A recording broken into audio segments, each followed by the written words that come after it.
If you're watching right now, thanks for coming. And I'm just gonna do a few tests, cause why not, right?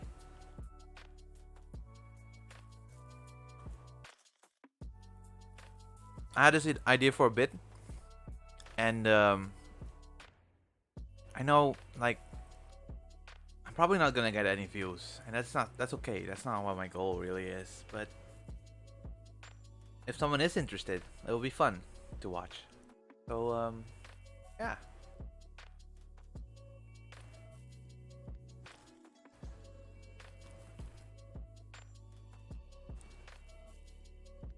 Can I change my title during the? Oh, I can. Okay.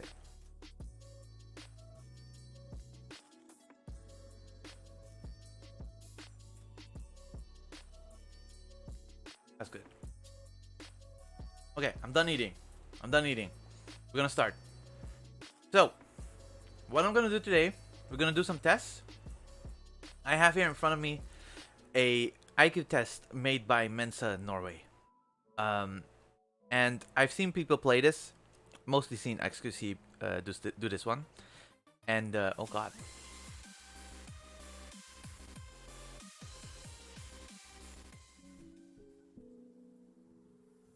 Chill music, please. I mostly seen XQC play this, or do this at least, and it was kind of interesting. So I wanted to try it for myself and see what score I would get. I also have a personality test that I've never done before. I think I've done one before like years ago, and I think people change over time. So the personality will sometimes change, or just based on the initial reactions that people have with interactions and such. So we'll get to that. Afterwards, I think I'm gonna do a little bit because I'm more of a Genshin player. So I think it will be fun to do some Genshin quizzes, and top it off. Or maybe before that, yeah, I think I will do first a Genshin character tier list, where I rank the characters based on my personal preferences. But we'll talk more about that. First, we have the IQ test in front of us, a IQ test made by Mensa Norway, as seen at XQC's channel, I guess I would say, because I didn't check it at his Twitch account. I checked it at his YouTube upload. So we're gonna start off. We need to. This is gonna be hard to test. I don't know what age am I. We're going for it. So the basic idea is that there's a lot of pattern in a 3x3 grid, and I will have to discern the pattern and figure out what will be the missing ninth character. So that's basically it. So this is an easy one. You have a 3x3 in the 3x3, so and each one has a point that goes to the next position. Actually, the position where they are on the 3x3 basically. So oh god. Yeah. So yeah, that was the obvious choice. This one has a pattern where the above one has dots, middle has these kind of diamonds, and then squares. So it's basically a square, and I guess a diamond in the middle, like this. Circle, squares, rectangles. The missing one is having nothing in it, so it's F. Horizontal slides. One is all to the right. Okay, and it's then turning. Okay, so basically the most low one. This is an arrow that is turning from up to left, up to right, sorry, and then all the way to the left. The arrow needs to be okay. 2, 3, 4, 3, 4, 5, 4, 5, 6, basically, right? That's basically what I'm getting out of it. Oh, this is like turning? Yeah, this is turning 90 degrees every time. And then 1, 2, 3, 2, 3, 4, 3, 4, 5. But 5 and then turning. So this one is 5. It's only 5 as well, so it doesn't matter. First image. I think the second and third are flipping around. I don't know what the first image has to do with it.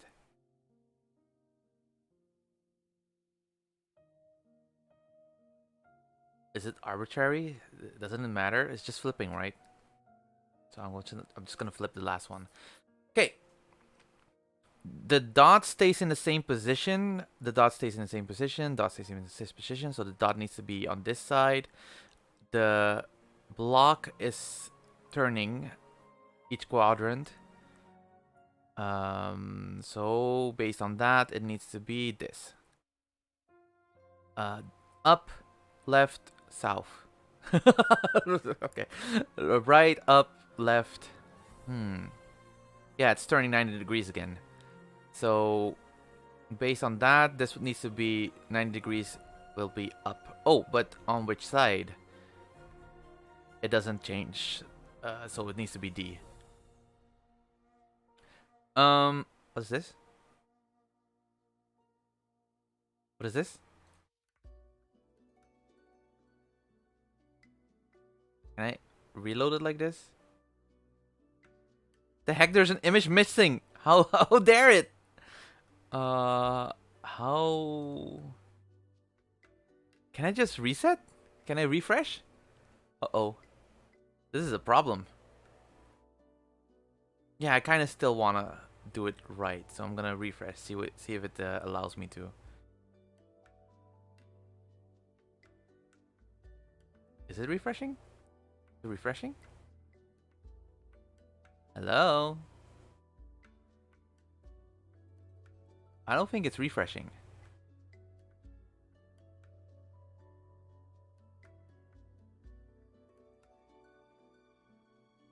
I have to start over. Okay, it's fine, it's fine. I'll just quickly... If I make a mistake now... This was F.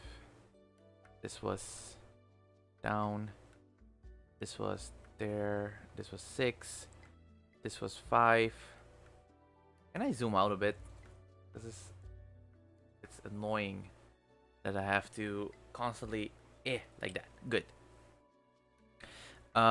This one is flipped. This one was D. This one was pointing up, but it was D. Okay. What? Where's this image? I would have to guess right now. I don't know. A? I guess. I don't know. Okay, well, that was sucked. Okay, so it's turning 90 degrees every time. Yeah, but it's flipping the color at some point. Why is it flipping colors? Or does it just mean it needs to be 2 black and 1 gray? Because with that in mind, it just needs to be A. Yeah, I think it was just a color pattern. So this one needs to be fully black as well, fully filled in. And it needs to be a triangle. This line is turning 90 degrees. Oh, that's not true. No. It's just a diagonal line, horizontal line, and a vertical line. They just need to exist. So I need a horizontal line and I need a circle. One was missing there. I need it to turn 90 degrees. The arrow. So it needs to be pointing up. And it needs 3 balls in it. 90 degrees, 90 degrees, 90 degrees. So this one needs to point up and to the right. And it needs to be white.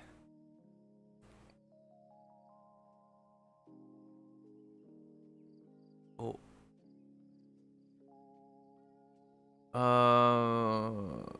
45 degrees. 90 degrees. 45 degrees, 90 degrees. 45 degrees, 90 degrees. Okay. So this one needs to be pointing to the left. That's it.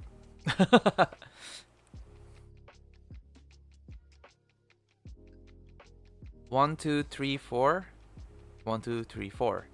1, 2, 3, 4. 1, 2, 3, 4. Okay, so it needs to be 4 lines at least.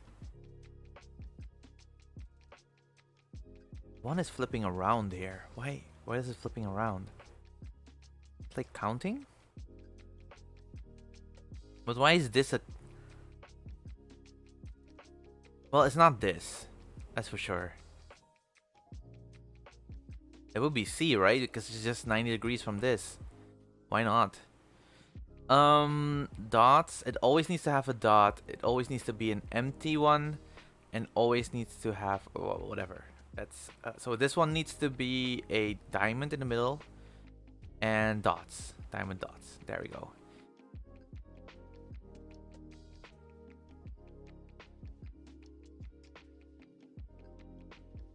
This one seems to be a mathematical one, basically. Well, mathematical. It's overlapping. Overlapping ones don't like cancel out, and new lines basically get added in. So this lower line is canceled out. This line didn't exist here, so it's added in. See? So if I look at this last one, this line needs to be canceled out, so there needs to be none of these lines. So already with that, I know it's A. Same thing here, I think.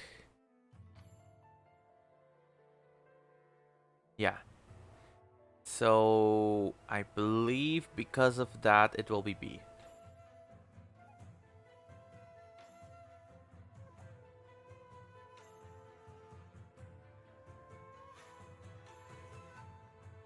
Oh, interesting.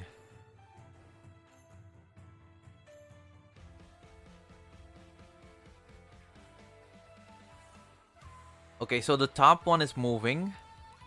So it's gonna be this or this, but I think it's gonna be this because this ball is hiding behind this. And I don't think there's something else hiding there. Yeah, so it needs to be this. The ball is hiding there still. E.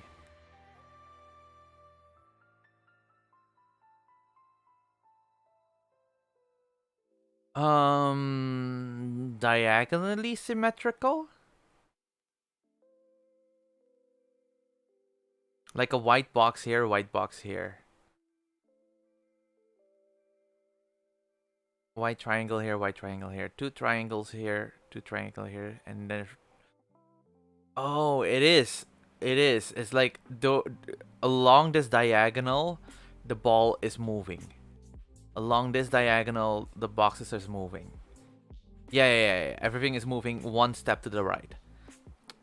But how about this diagonal?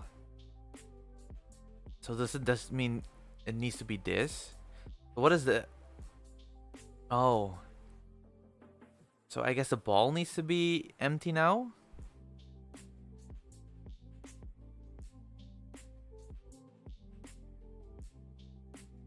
But the ball is always in the middle, so it would be perfect if the ball would be staying in the middle. There's no reason for this. This is quite troublesome. But it has a rectangle every time that's white. So maybe that's the overlap. So it's just a mirror image of this, basically. What I'm thinking. The only thing that makes sense to me.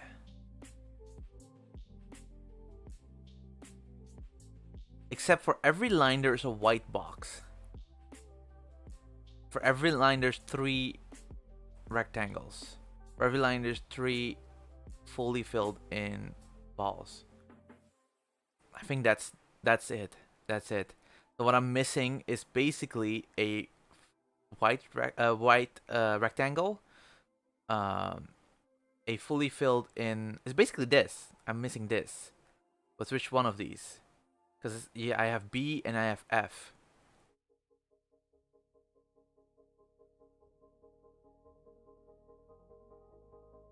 Oh, but it has to be a circle in the middle. So this one is the most perfect one, I think. that one was hard. I need to be quick because I still have a lot to go. This is the same thing. Overlapping ones get cancelled out.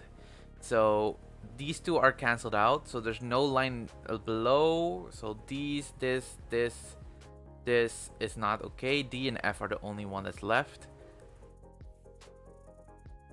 This line is cancelled out. So it's F.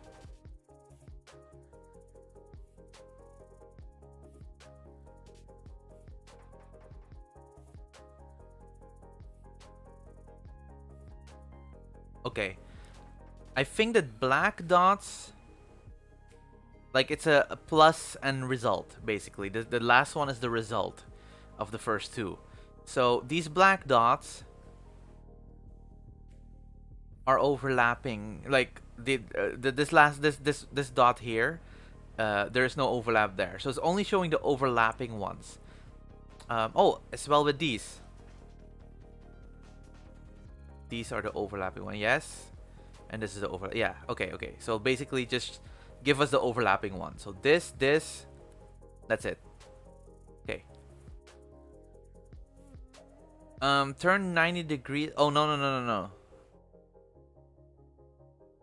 Okay, the dots want us to show the ones that are overlapping. So those the same ones. So this dot and so that, okay. And then this, because they are not the same, they are following the line rule, the one that if they are overlapping, they're cancelled out. Okay, let's see if that's true. This, yes, that's true. Okay. Then in this case, there is no dot and one line like this.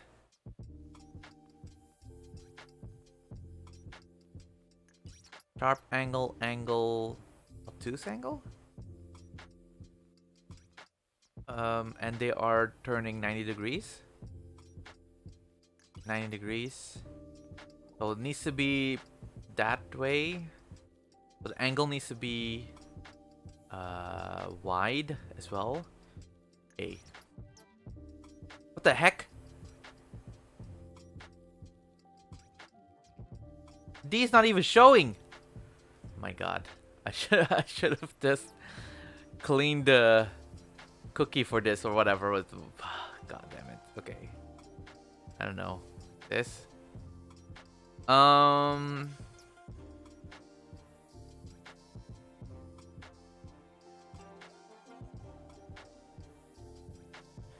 It could be that it's counting the black boxes and subtracting the... No, it's not. Oh, if they are opposite sides, they are subtracting.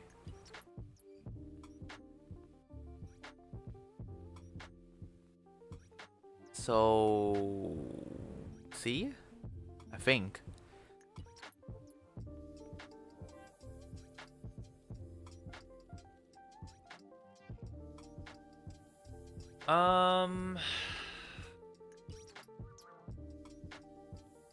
Huh.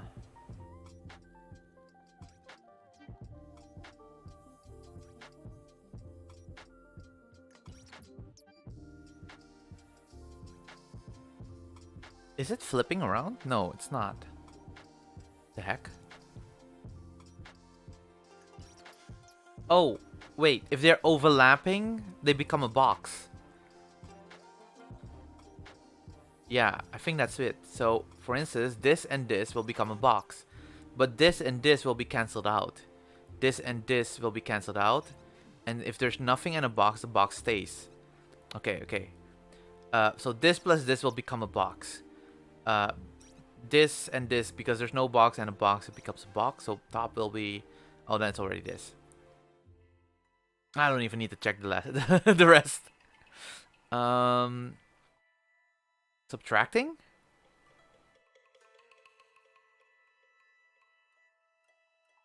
No, it's differences.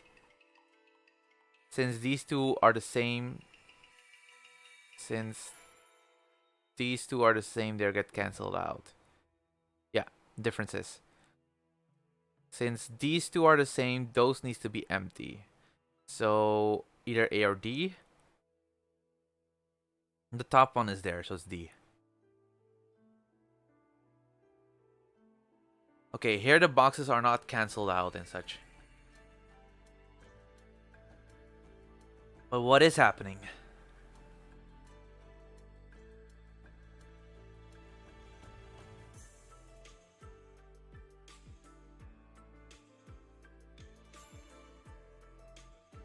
Oh no, it is happening. Look, these two dots become a box. Oh, if the same thing happens, it cancels out. Except for this. Why did this go away?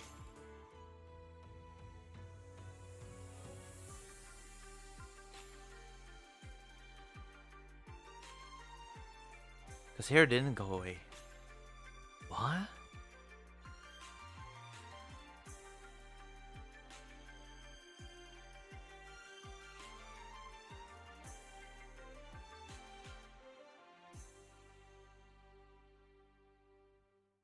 See, these two dots.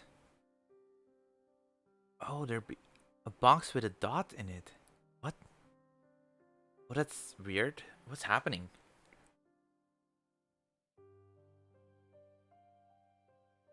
These two cancels out, right?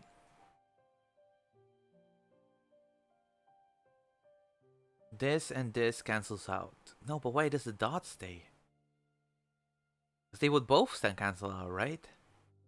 Unless it depends on what's on this side.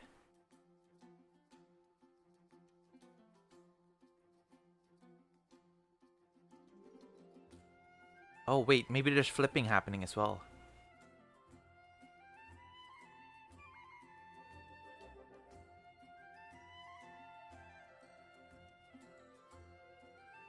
Whoa, wait, hold on. Am I onto something? Are both flipped? Is the result flipped? So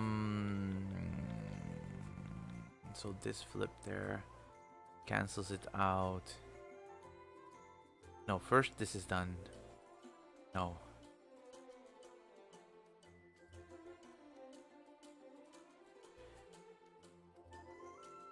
Eh.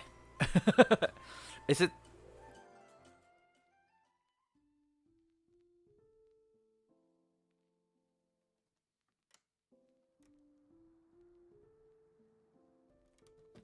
Hmm.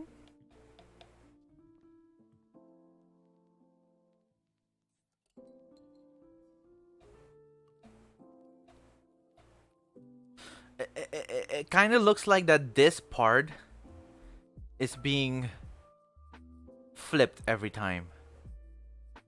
But that could be a coincidence.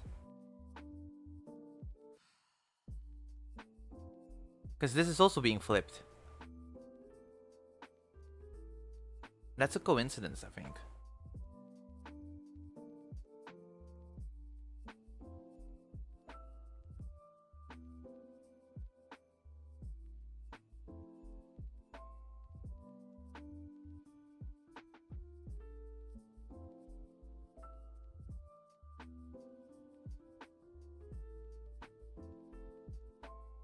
Is the second one being flipped and then compared to each other? And then... No, it's not.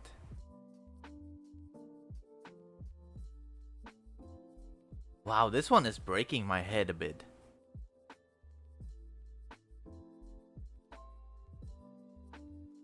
At least I think there's a box on top. No, it's not, because this... Oh, wait, maybe the top level has different rules as the bottom level?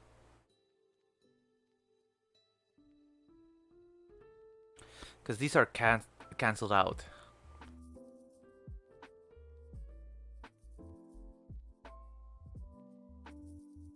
And this... Like it's like this, it counts up and retracts on the top one. Let's see if that's right. Doesn't seem right.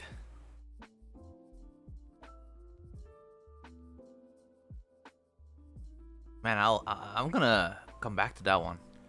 Not sure.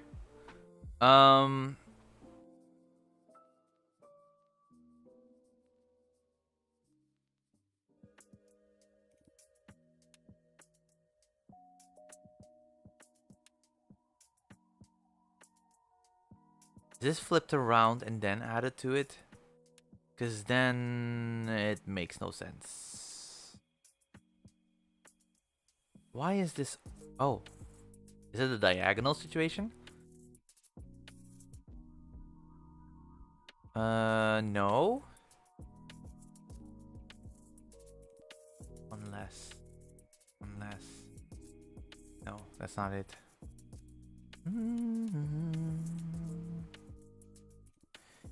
This plus this is this, but it's not. Binary? 1, 2, no. Oh, wait. 2, 3, 4. Oh! 2, 3, 2? No. So that's not it. That's not it.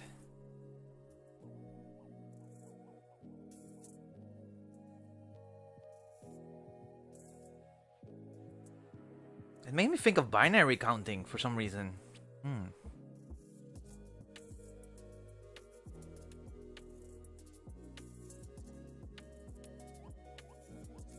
Oh, hold on.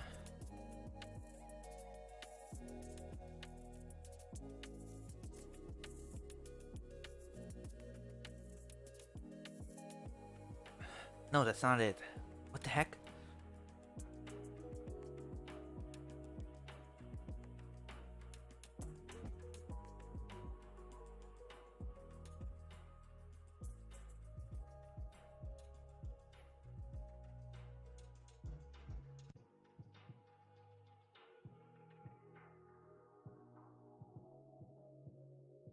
They're not just canceling each other out, because if this and this would cancel out, would just be this empty here.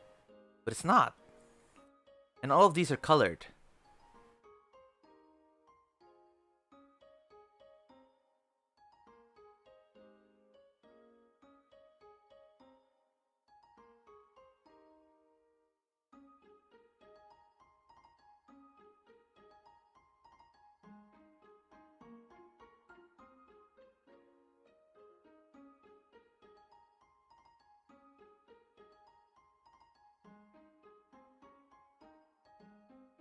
A, B, C, no, that's also not it.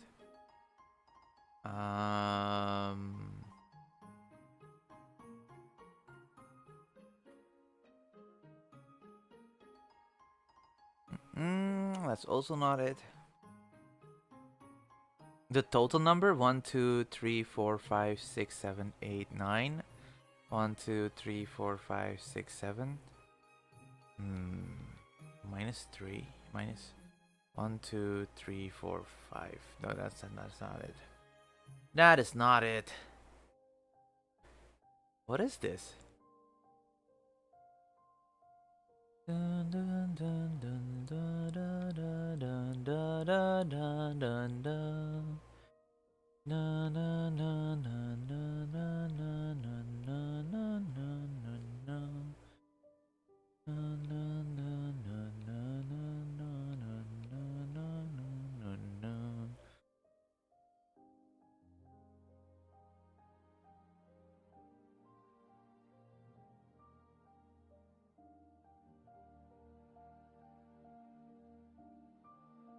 Why does it get stripes in the middle?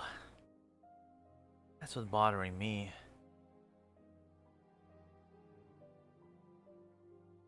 Maybe they are governed by different rules.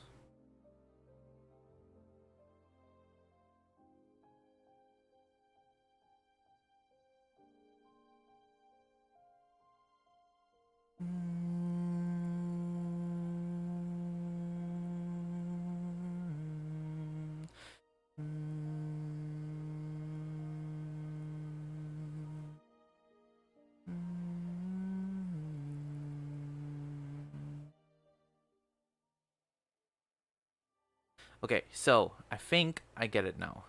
Sort of.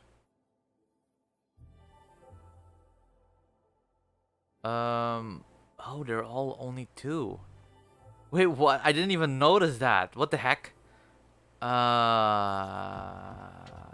So they are being combined in some way.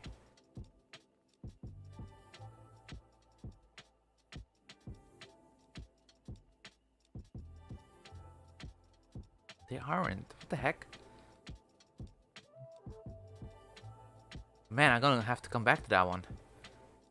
Oh god, I have a little time left. Okay.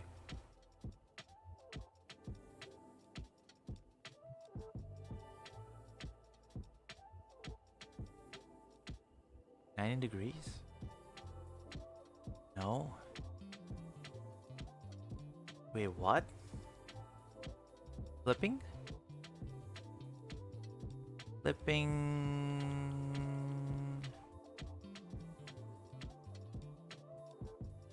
Yeah. If I flip this... Flip both.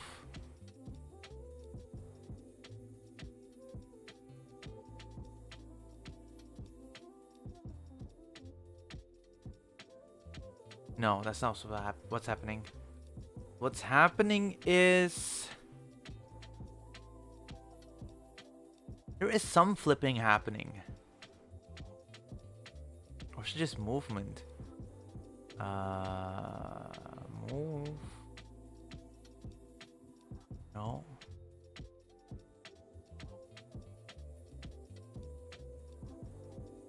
The numbering system? Oh god. Oh god, I'm gonna have to guess. Because it's getting really... oh god.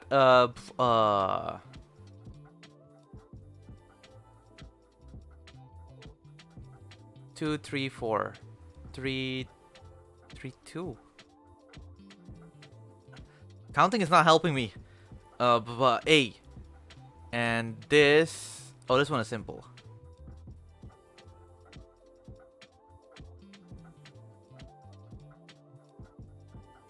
Yes. No? Oh god! Oh! 134. Oh shit. 35. Wow, I'm great. 134 on an IQ test. Says 135. 135. That's actually not that bad, I think. Oh, it isn't. It isn't. According to this, which is equivalent to the 99th percentile with a standard deviation of 15. Yeah. Nice. Okay, I'm happy with that. That's a good score. Ooh, don't color the lower ones red. That's kind of mean. But yeah, I guess I'm Mensa level for you. That's interesting. Wait, what? Entertainment pursuits only, and your score will not qualify for Mensa. Okay, fine. I might be Mensa level. And I can go to Norway for a control test. I won't though. I won't though. Those last few were kind of hard though. Yeah, I almost want to like argue that there was no pattern. It was more like no visual pattern at least. But that's also the thing. These IQ tests were basically visual based. What about like contextual logic? You know, those are different. But yeah, that was my IQ test, 135. I think that was a good score. You do it for yourself and tell me how much you got. But yeah, we'll move on to the next one, which is the personality test. Oh god. Wait, am I not at the test? What is this? It's the same thing. Okay, got it. Okay. I have done this years ago. And I got I guess an IN something J. I don't know. I don't remember anymore. Does it say here? The types? Oh, here. I think I was an INTP. Yeah, an INTP. Logician. Yeah, 100%. I was an INTP. And yeah, we'll see if that still holds up or if it changes. Okay, you regularly make... this is not timed, right? Okay, that's good. Makes sense. Personality doesn't wait for time. Okay. You regularly make friends. I don't actively make new friends, but if I have to or if I'm in a situation, I could make new friends. So I will just like midway agree. I'm not like midway all the way because I have some. I'm leaning towards agreement. Um. But I have more success than not. So I will go in the middle here. You spend a lot of free time exploring various random topics that pique your interest. Sometimes. Not really, not a lot. Usually when I watch YouTube, they're brought to me, so I don't really have to go out of my way to go look for it. But sometimes I have those moments where I'm just at my computer, just going on a Google, like, I don't know, what can you call it? Like a Google run, a rabbit hole, of course, a Google rabbit hole. And I'll dive in a few times, and sometimes it's interesting. So I'll sort of agree. It's not a usual thing, but I agree. Seeing people cry can easily make you feel like you want to cry too. It used to be a lot. But I don't actually cry. Yeah, I do have the feeling, but don't actually cry sometimes. It has to be a certain type of situation that makes me want to say yes, like fully agree. You often make a backup plan for a backup plan. Oh, hell yeah. You usually stay calm, even under a lot of pressure. Hell yeah, that's me. At social events, you rarely try to introduce yourself to new people and mostly talk to the ones you already know. I agree. That's totally me. Like, yeah, I can make friends, but, you know, the effort. The effort is too much. I'm also one of those people that if I'm in a crowd, I would rather get out of it than stay in it. I don't like crowds. You prefer to completely finish one project before starting another. I would prefer it, but I don't do it. So I would say yes. You're very sentimental.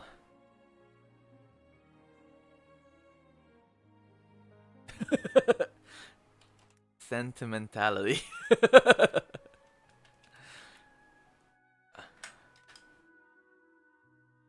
Should I look it up in Dutch? No, sentimental. I'll just do the English definition. Off or prompted by feelings of tenderness, having or arousing feeling of tenderness in an exaggerated and self-indulgent way. No. This is it. She felt sentimental attachment. Okay. Do I get sentimental? I'm neutral on it. I don't know. It depends a lot. You like to use organizing tools like schedules and lists. I would like to, but I never do. So I would say I'm in the middle. Even a small mistake can cause you to doubt your overall abilities and knowledge. I mean, it used to. It does bother me. I will say agree. You feel comfortable just walking up to someone you find interesting and striking up a conversation. Somewhat agree. You're not too interested in discussing various interpretations and analysis of creative works. Depends, because some people have weird opinions and I'm like, it's not worth breaking my own opinion for someone else's sake. You know what I mean? Yeah, I'll do this. Like, not all the way. I like discussing things. You're more inclined to follow your heart. Oh, your head than your heart. Oh. Follow your head in... That's also one of those where... Because when you say heart, you kind of mean like a sort of instinct kind of situation, and while the head would be the calm, collected one, trying to figure out all the options. And I would say I have both of these. I wouldn't do either way. Or at least I would do both. So I would say no. I will do be in the middle. Like, yeah, neither, and both. You usually prefer just doing what you feel like at any given moment instead of planning a particular. Okay, wait. Let me put one more thing. I just was thinking. There are some moments where I'm just like, I think like if I think too much about it, because it happens a lot. If you think a lot about it and then end up being stagnant, you end up regretting the decision at some point in your life. So what I decided is, if there is ever a situation where I'm getting stun locked, I would rather have a simple question of do I or do I not, and like do the quick analysis if the risk of doing it would be too high. But if there are some risk to it and a lot of regret if I don't do it, then I'm like, okay, let's just do it. So, which is still a lot of heady thinking, to be honest. But it's more a heady thinking of going with the head or the heart. You know what I mean? And then I end up going with the heart. So, I don't know. I think it balances itself out in my head. You usually prefer just doing what you feel like at any given moment instead of planning a particular daily routine.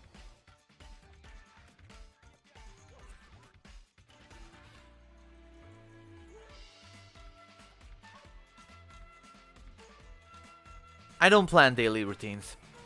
I'll just say agree. Like, not fully agree, because I do some planning beforehand, but it's a different kind of planning. It's more like in the moment before the moment. You know what I mean?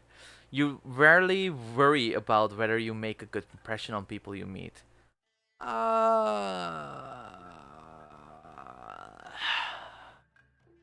Yeah, I don't really get bothered by it. You know, if they think that, like, if they think I'm weird, I'm weird. You know, I'm already weird. It's fine to think I'm weird. But there are some situations where you don't want that to happen. So, yeah, it's sort of, not all the way. You enjoy participating in group activities? No. Not fully, though. I don't fully agree. Disagree. So I'll just put a little disagree on that one. You like books and movies that make you come up with your own interpretation of the ending.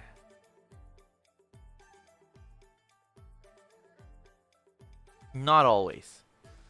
I know what I mean. I was thinking about it, but I was thinking like I like books and give them my own interpretation, but that's not what they're asking. They're asking that the book abruptly basically stops and leaves it up to you. And oh, they said that you like books.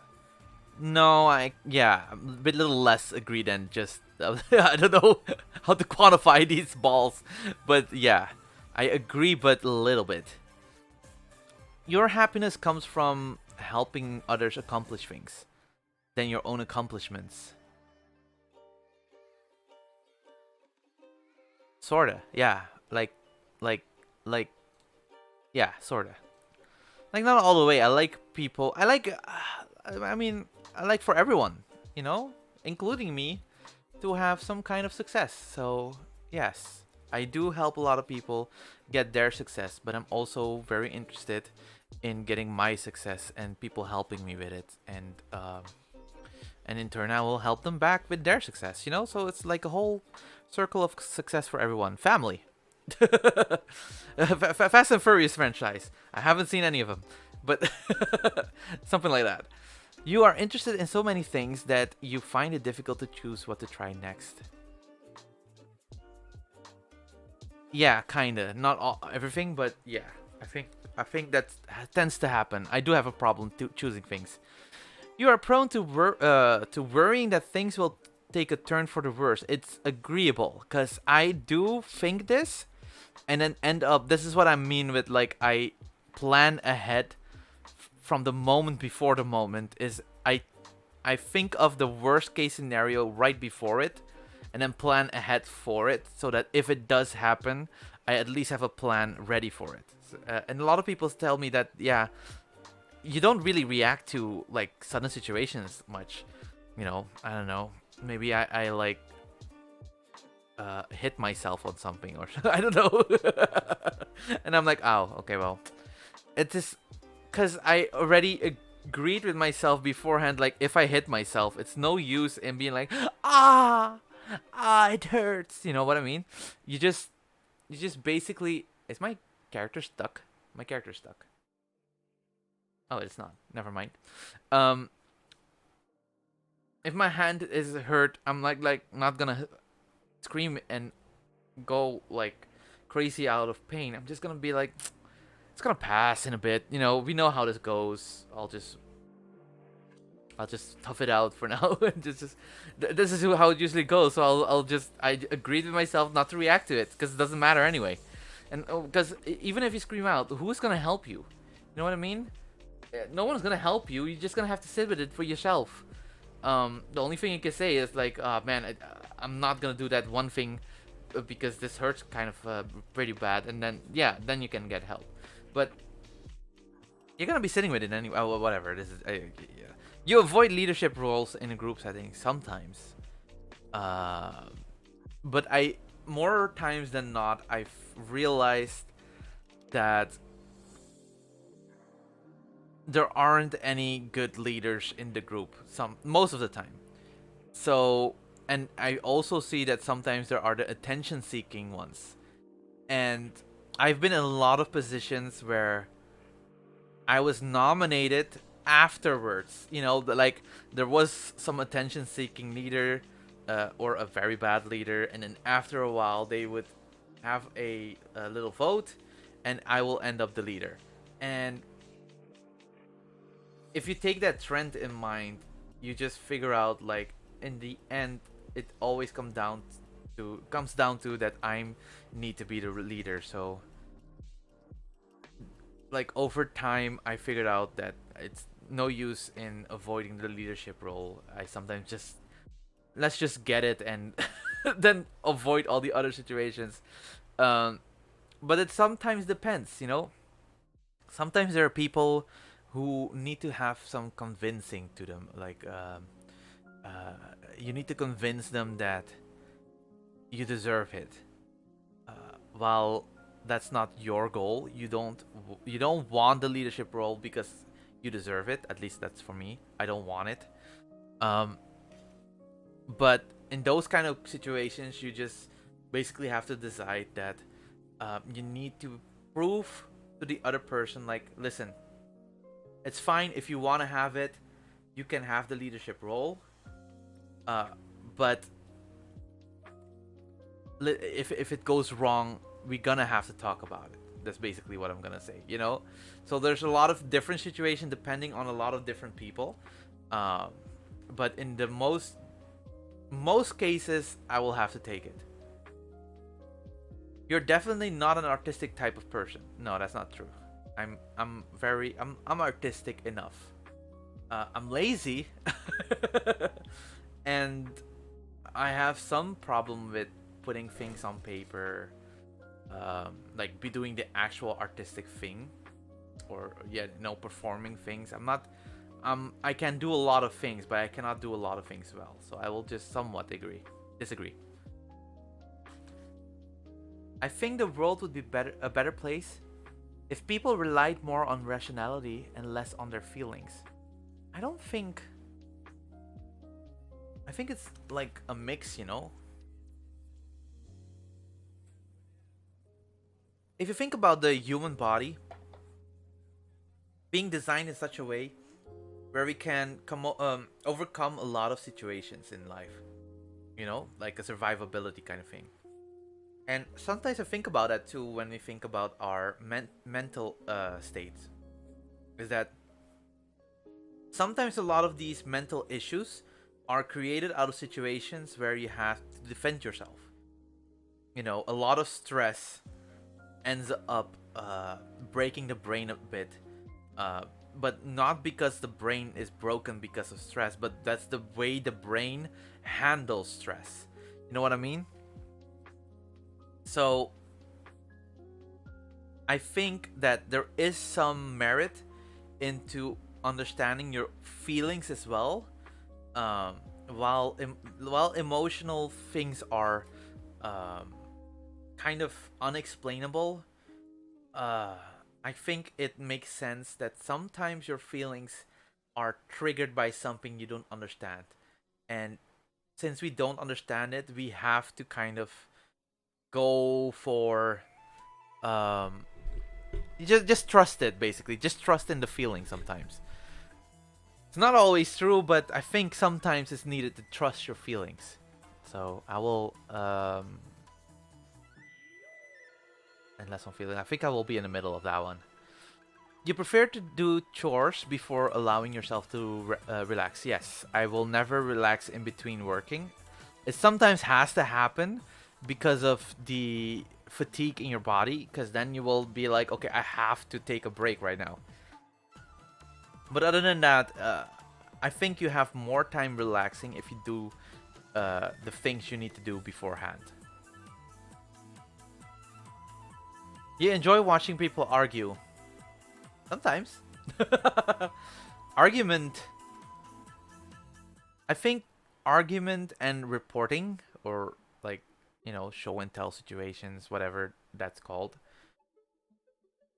are like we have more show and tell situations than arguments being looked at. Because show and tell situations are just basically the reporting happening, and you see one side of the thing. Maybe even if the person writing it is being as neutral as possible, um, there is sometimes still a sort of bias in it, because you can take a topic, be neutral about it, but if the topic by itself already is biased towards something, then it doesn't matter if you're neutral or not. It will still end up taking a sort of side. Um, so what you want to do is have like two articles or two people talking that have differing opinions, and then hear the counter arguments against each other, so that you know what kind of like uh what the pluses and the pros and cons are of certain situations. There's just more information. There's more information. Just hearing it from one place is just too limited and narrow-minded, and you just need both sides of any argument, of any situation, to really understand what's happening. So I would say I agree. Not fully agree, because it's not always what we need. We don't need like restless arguments. For instance, like what I said earlier, if we're fighting our feelings against each other, it's something unmeasurable. So you cannot really find the right conclusion. So there's no reason to argue about it if it's about feelings. You tend to avoid drawing attention to yourself. Hell yeah. I I'll agree. Like not too much. I'll just agree. Because I do like talking about things. I'm also like streaming right now, so saying a disagree would be weird. So I agree, but in a limited fashion. Sorry. Your mood can change very quickly. I can make my mood change very quickly. If I leave it up to my usual self, it will not, because I feel like my anger lingers sometimes too long.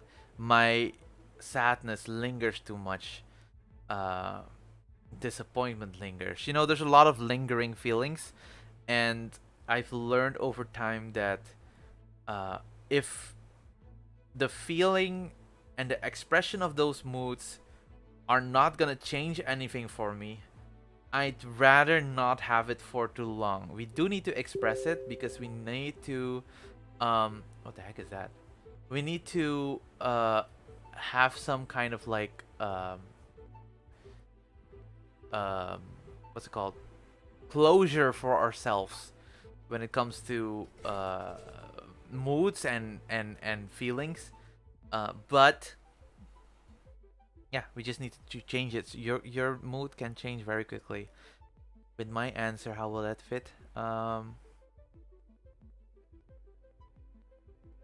mean, I disagree, but I change it. You know. So I will slightly disagree. It lingers, but I change it. You lose patience with people who are not as efficient as you. Yeah, I agree.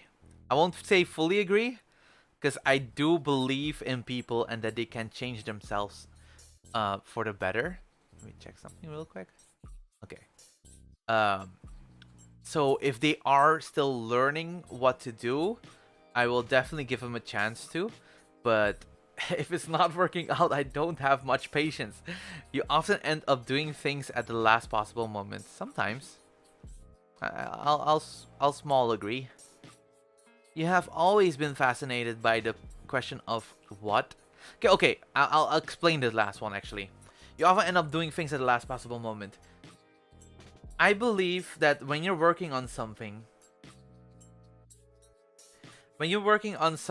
and you basically port yourself into it, um, like slowly, basically, you sometimes end up at the end thinking, well, in the beginning, I had a different feeling about some aspects of this, and if I did it all over again, I would kind of like done it a bit differently, and I would rather have like do something in the moment at the last, just have a sort of like a moment capture of my feelings at the last moment and pour that into something, because then I would be done with the project, and even if I look at it later, it will be representative of who I was back then, and I wouldn't be like nitpicking it and saying like, yeah, before that I was a little bit different, that's why it's the text has a bit different feel to it than it has at the end or something like that. So that's the kind of the feeling I have. It needs to be either like all of my feelings fresh in my mind at this point, um, or not. But it really depends. It really depends on what you're talking about, what kind of situation. You've always been fascinated by the question of what, if anything, happens after death. I was, but lately I've been thinking it doesn't matter. You know? Because in the end, we can think about it, but even if, for instance, now, I'm more of the feeling like I don't have to look at my past and wonder about it to understand my present, because the past has already happened. I just need to acknowledge what happened and understand what happened. And if I understand it and acknowledge it, then I know how to continue. I can like speculate about how I could have done things differently, but in the end, it's not gonna actually help me, or not too much help me in decisions in the future, because every decision in the future is gonna be a new experience anyway. There will be some old decisions, and then yeah, but you've already lived that past. You won't have to like scour the past for your decision making for this next future decision. No, you already have that with you. You are that person. You are the result of all past decisions. So yeah, it doesn't matter what the past is. So in that case, when I die, it also doesn't matter what the past is, because when I'm in the future and I do have an afterlife, or I don't have an afterlife, I will have to figure it out at that point. You know what I mean? It's like in the moment I will just figure it out. So I haven't been. I am. You've always been. Okay, I guess I have to little disagree. Next. You usually prefer to be around others rather than on your own. No, I do disagree. Somewhat disagree. I do like to have one or two people that I trust the most to be with me at all times. It doesn't always happen, but that's also what life's about. So I do end up being lonely at some points, and it's sometimes helps me more. But it's I become more productive if at least one person is near. You become bored or lose interest when the discussion gets highly theoretical. That's a weird statement. I don't lose interest. But I also think there is a lot of theoretical you can think about.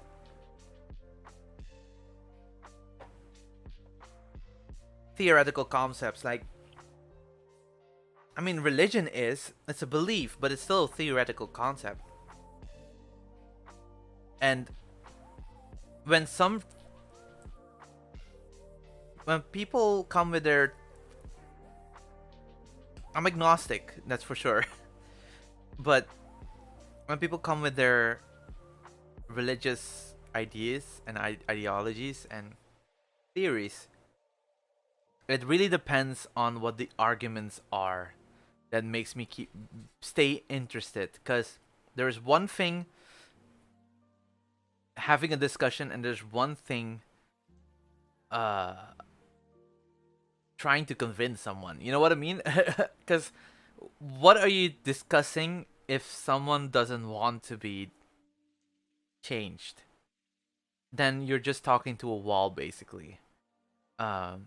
The only desire that's possible is that someone wants to change you. And since you don't want to be changed either, so what point is there in discussing it anyway? So yeah, it depends on what kind of situation, but so I will agree, but slightly disagree when it comes to like religious stuff and just people that are hard at hearing and don't want to like budge in any way possible, even if they are being told the right proof that disprove their ideals. You find it easy to empathize. Oh my god.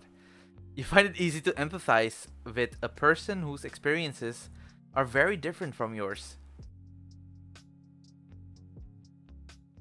Yeah, I will agree. Like, fully agree.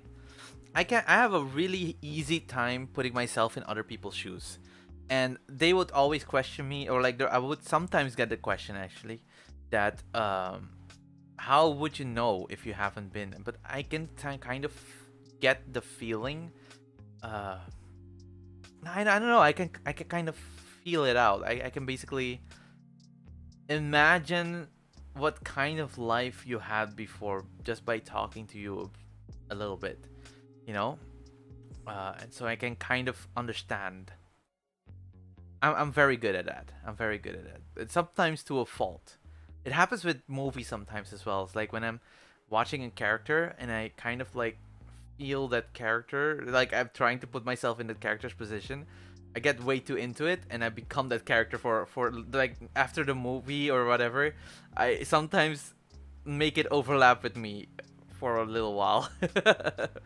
I will be feeling and thinking like that character for the next few hours, basically. Which is a weird thing to happen, and sometimes quite dangerous, but it happens. It's funny. You usually postpone finalizing decisions for as long as possible. Yeah, because I won't have all information.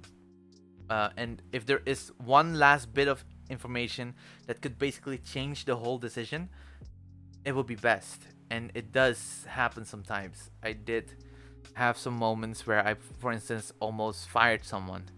And then at the last moment, after asking a lot of people about their opinions, I changed over and canceled laying off anyone. Or something like that, right? Like you just have some moments where you just suddenly 180 degree, and it really depends on the situation. So sometimes I just let it happen. Not always though. Some decision you just need to make it. You rarely second guess the choices you have made. I mean, yeah, I second guess it, but I'm not gonna overturn it. You know, it happened already. Let's do it. You know, I won't fully agree though. I won't fully agree, because you need to think about it sometimes. Like I said, you don't need to look at the past because you're now in the decision, but you need to, before you make the decision, you're pondering about every possibility anyway.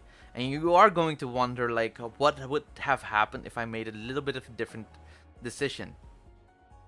But you won't know the experience, but you will take it with you, you know? So you're gonna have a little second guessing, but you have to accept the situation you are in right now. There's no reason to look back too far, too long. How after a long and exhausting week, a lively social event is just what you need.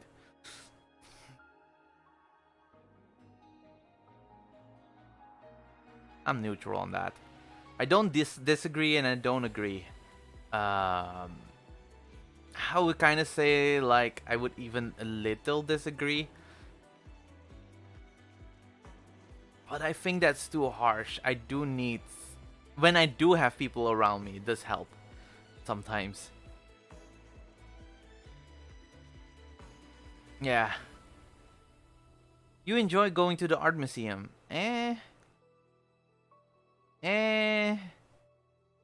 I'm neutral on that. You often have a hard time understanding other people's feeling. No. Oh. Okay, no, but not that far, no. You like to have a to-do list for each day. Yeah, but I don't like making the list itself. I would love to have it. I would say small agree. You rarely feel insecure. Because I do make a list sometimes. But sometimes I just forget to look at the list. That's the problem. You rarely feel insecure. I disagree. I feel insecure. A lot of the time. Yeah. You avoid making phone calls. I'm neutral on that. It depends.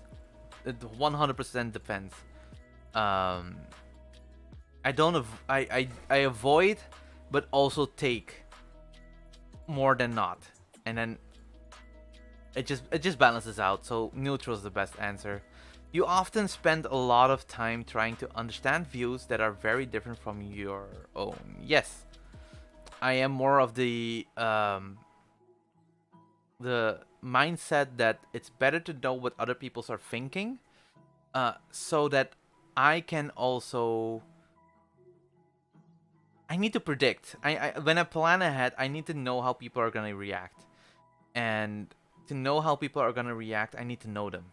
And if I need to know them, I need to kind of get into their head, and kind of understand their views on life.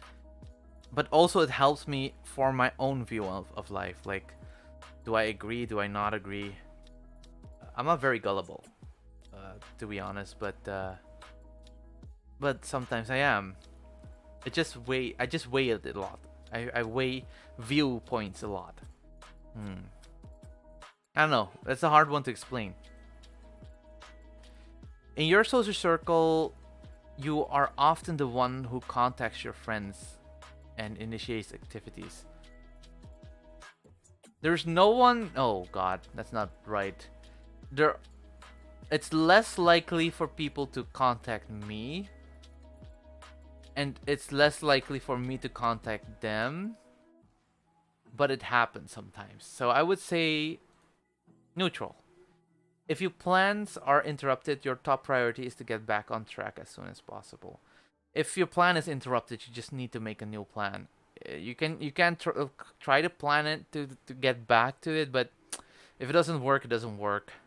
So I would somewhat disagree. You are still bothered by mistakes that you made a long time ago. Sometimes, but most of the times I accept it. So I will be neutral on that one. You rarely contemplate the reasons for humans' existence or the meaning of life. I've done that a lot. I'm now done. I'm done on the meaning of life. There is no meaning of life. We just live our life, okay? That's just it. We don't need a reason to live, okay? We are just put here, we do our thing, and we're dead. There is no reason to contemplate. I just want to live life, man. I think it's sad because if there is people want to give it a reason because that would um enforce, no, encourage to live out. You know what I mean? Like find things to do that someone won't ever do in other lifetimes. But you don't have to. Nothing has to happen. You just live. And whether or not you do it the way you want it or the way the world wants it, in the end, in the grand scheme of the earth, in the grand scheme of humanity, you're just a blip, you know? So in that sense, just do what you want, I guess. You know what I mean? Just have your own experiences in life. I only thing caveat I would put is like don't bother other people with it. With your way of life, you know? That's your way of life. And it shouldn't be other people's way of life. You rarely contemplate. I do rarely now.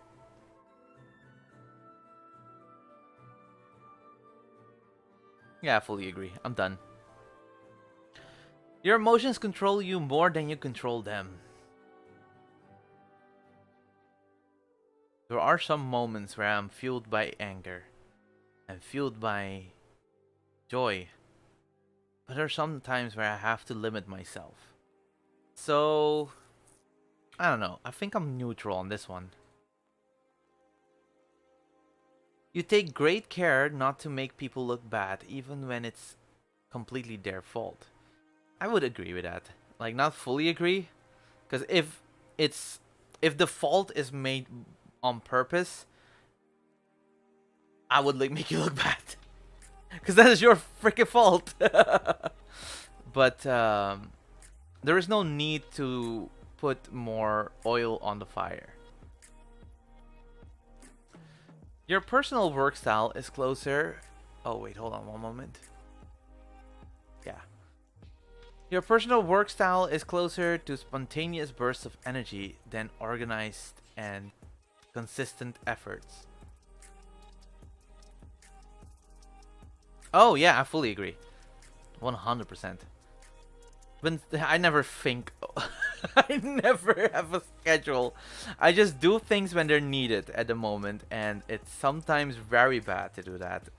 But when you're someone like me who can at any point think of what will happen in the near future before it happens, usually be I'll just be ahead of the ball. You know what I mean?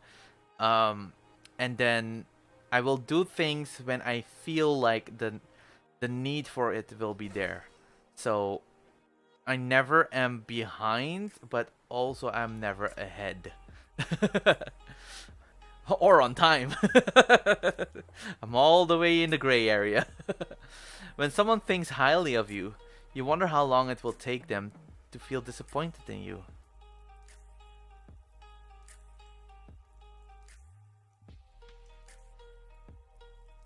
Yeah, I feel yeah. I kind of don't care what people think of me, but sometimes I have these thoughts. You would love a job that requires you to work alone most of the time. I mean, yeah. I'm in the middle of that one. That really doesn't matter. You believe that pondering abstract philosophical questions is a waste of time. I think pondering philosophical questions is okay if you're not linking it to someone. I think the idea of linking thoughts to another person and then putting more weight on it because it's another person is not great. I think we should credit the ones who thought of it first, but outside of the discussion of the philosophical question in question. Whoa. You know, if you think about like Carl Jung's like things, or like I don't know, Isaac Newton's, or like any one of those big philosophers of the time, Archimedes, whatever. I don't know a lot of them, and there's a reason why I don't know a lot of them. Is because I think pondering philosophical questions needs to be done by you, uh, and you can discuss it with other people, but in the end, the philosophical conclusion happens inside of you. Uh, so pondering on who did it first, or who had the thought first, is irrelevant and is such a moment. Uh, how is it, in the moment kind of thing? Because some opinions, philosophical questions, philosophical answers are of that time and not of the current time. So you have to translate that in the current times. But rather than translate it, why just don't think of the question the same way they asked the questions themselves in that time? So basically, just think about your own life in your own way, because I don't like putting a name to it. It doesn't add anything to it, and people do sometimes swear by it. Only when some people say it is it more credible, and that kind of defeats the point of being philosophical, right? It needs to be about life, not about the people. Is it a waste of time then?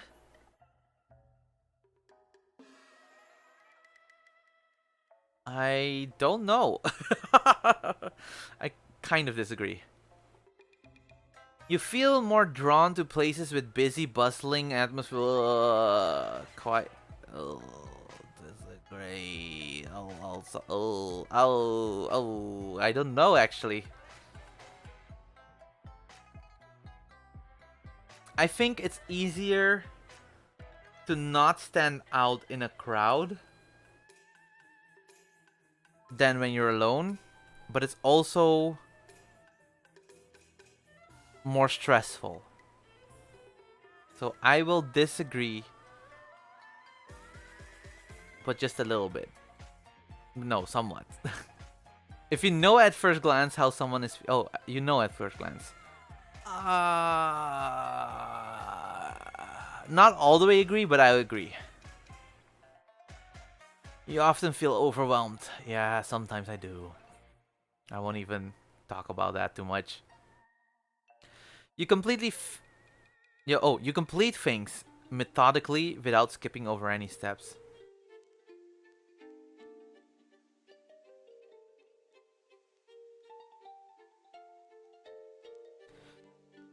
I'll be in the middle on that one. It depends on what it is. You are very intrigued by... well, okay, wait, hold on. I'll disagree.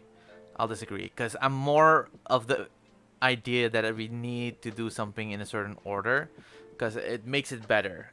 But I sometimes make the mistake of skipping. So what I mean with that is I understand that skipping steps is bad, but I sometimes do it myself. Yeah. You're very intrigued by things labeled as controversial. That's an interesting one.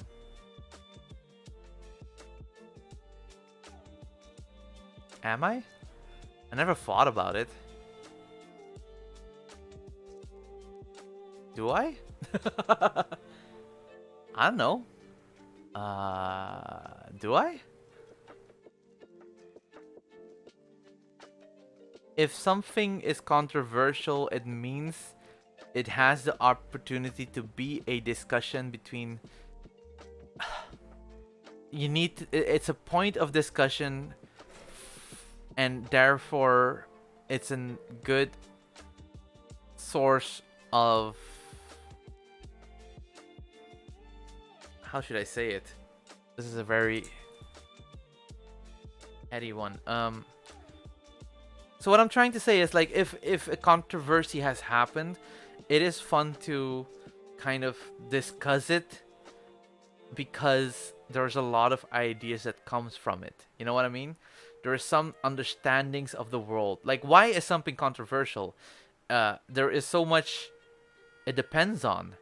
The people spreading the controversy, like the reporting of the controversy, does depend on the person committing the controversies. or being affected by it? Or does it depend on the controversy itself? Is it even controversial to begin with? So there's a lot of things to think about with controversies. So I guess I kind of agree, but I wouldn't say I totally, because that makes me think of like if I would say like I would like controversy, but that's not what I think. I think I will like small disagree. You would pass along a good opportunity if you thought someone else needed it more.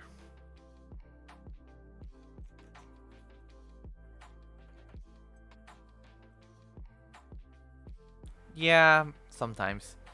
You struggle with deadlines. Yeah. You feel confident that things will work. Well, that high? I think this one. Because I do struggle with deadlines, but I usually do hit them. I just do it at the last moment, like I answered before. You feel confident that things will work out for you. Oh, yeah, definitely. Oh, I'm a male. Oh, okay, that doesn't really matter. Oh, an ISFPA, an adventurer. This is new. I. Oh god, I wanted to see all of them. Oh, whatever. That is interesting. It's definitely different than I was before. An ISFPA, that's. Oh, I'm not intuitive anymore. I'm observant. Okay, let's see. I'm introverted 100%. I don't disagree. I'm observant. Oh, that makes sense. I guess it is. I guess I have become more observant than intuitive. That's true. Because I know now more than I used to before. So I guess with that, makes sense.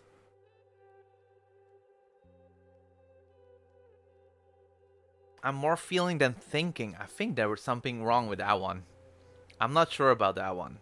I think I would have to be an ISF. Let me see something.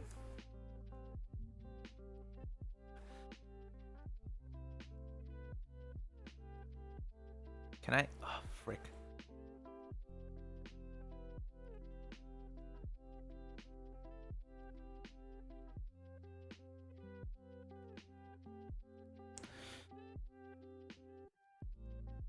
An IS.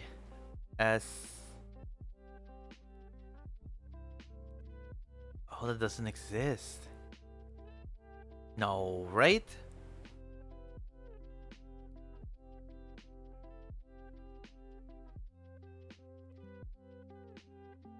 IS. Oh, here. Sorry, virtuoso. Ugh. I don't know about that. I don't know about that. Okay. Well, whatever. Um. So, tactics is prospecting instead of judging. Okay, wait. Let me read it. This trait determines how we interact with the environment. This trait shows where we direct our mental energy. Okay, that makes sense. This trait determines how we make decisions and cope with emotions. Yeah, that makes sense. This trait reflects our approach to work, planning, and decision making. What does it mean if I'm more prospecting? Judging? Oh, yeah, I think I get what this means. It's a bit different. It's a bit weird. But okay, this trait underpins all others, showing how confident we are in our abilities and decisions. And I'm assertive. Okay, let's read it. The fuck? Oh, the cat. Before we move on to your profile, would you like to make a copy of your results? Would I? No. No, I'm okay. Hmm.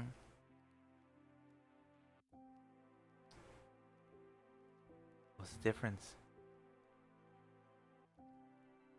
An assertive adventure or turbulent adventure? A lion or a house cat? Oh,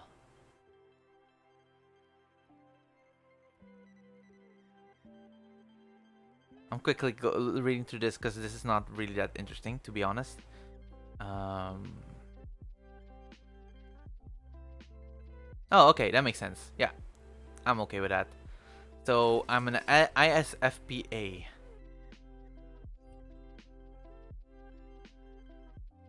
Introduction. I change during the course of the day. Yeah, that's true. I wake and I'm one person, and then when I go to sleep, I know for certain I'm somebody else. Something like that. Something like that. Thanks, Bob Dylan. um, Adventures are true artists, although not necessarily in the conventional sense. For this personality type, life itself is a canvas of self-expression. From what they wear to how they spend their free times, adventurers act in a way that vividly reflects who they are as unique individuals. I would say so. And every adventurer is certainly unique. Driven by curiosity and eager to try new things, people with this personality often have a fascinating array of passions and interests. Oh, thank you. I like anime. With their exploratory spirits and their ability to find joy in everyday life, adventurers can be among the most interesting people you'll ever meet. The only irony, unassuming and humble, adventurers try to see themselves as just doing their own thing. So they may not even realize how remarkable they really are. Yeah, I'm just doing my own thing. What of it? Our most likely personality type to pick music related extracurricular. Yeah, well, I was going to. So you're not wrong. Oh, I could put it on my Facebook. On my Twitter. I'll tweet it. Tweet, tweet, tweet, tweet. Although I have notifications. Don't. Okay.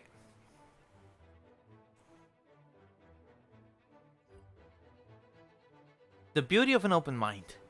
Adventurers embrace a flexible, adaptable approach to life. Some personality types thrive on strict schedules and routines, but not adventurers.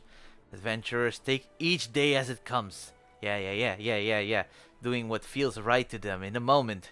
And they make sure to leave plenty of room in their lives for the unexpected. With the result that many of their most cherished moments are of spontaneous spur of the moment outings and adventures, whether by themselves or with their loved ones. Yeah, I agree. The trip to Japan, there is two memories I have that stand out over all of them, and they were all great memories. And that is one, the one time I just randomly decided I am going to climb a mountain no matter what anyone else says. It was late, I shouldn't have done it, but it was so much fun climbing that mountain alone and later descending from it when it was really dark. That was kind of sketchy, but I did it and it was so much fun. You know, I had a lot of fun. Another one was where I had a good conversation with someone alone. Uh, I just said like, listen, I'm not gonna do day-to-day planning. I just want to sleep in, wake up, go do some stuff, and we'll see. And someone else had the same idea, so we just ended up talking a lot, and that was the best experience, honestly. This flexible mindset makes adventurers remarkably tolerant and open-minded. Oh, thanks. And that's true, though. These personalities genuinely love living in a world filled with all kinds of people. Yeah, even with people who disagree with them, or choose radically different lifestyles. It's no surprise then that adventurers are usually open to changing their minds and rethinking their what? Yeah, that's exactly what it is. Huh. This is good. This is good. This is good for me. This is humbling me, because I would think like there's not a lot of people who think like me. But if it's a trait, like it has a name, it has something. Okay, I don't want to be limited to this. Of course, I don't want to be limited to the label, because We're more than labels. You know, we can't just live under one label. But it does, like, this text is exactly saying the things I say about myself. So I think that's a kind of like validating um my thoughts. Not no no, that's not true. That's not true. I don't care about validation. I think it's more like it's cool to think that there are other people like me, but I haven't really been meeting them yet. You know? Not too many of them though. If any personality types believe in giving something a second chance, it's adventurers. Yeah, true. Adventurers want to live in a world where they and everyone else have the freedom to live. Whoa, time goes fast. To live as they see fit without judgment. That said, adventurers go with the flow. Mentality can have downsides. People with the personality type may struggle to set long-term plans. Yeah. Let alone, well, I do have long-term plans, but I just don't commit to them. You know, I'll weigh them out, and at the end, I'll do something. Let alone stick with them. Ah. I should have read on. As a result, adventurers tend to have a pretty cloudy view of their ability to achieve their goals, and they often worry about letting other people down. That is true. Adventurers may find that adding a little structure to their life goes a long way towards helping them feel a little more capable and organized without squashing their independent spirits. Cool. There's a lot of text. Oh.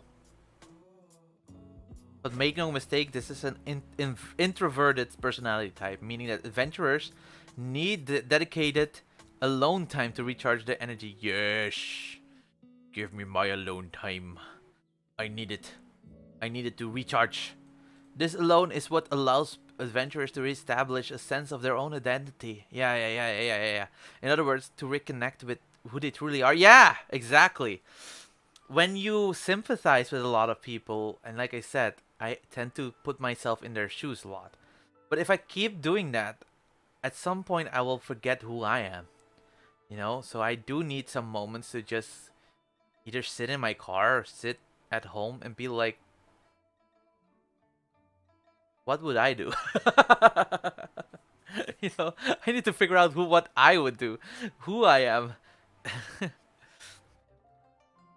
Unless they take the time for themselves, can end up feeling lost. That makes sense. But there's good news too. Adventurers live in the present, and they know that they don't need to dwell on the past hurts or frustrations. Yeah, that's exactly what I mean. Yeah. Good. Good.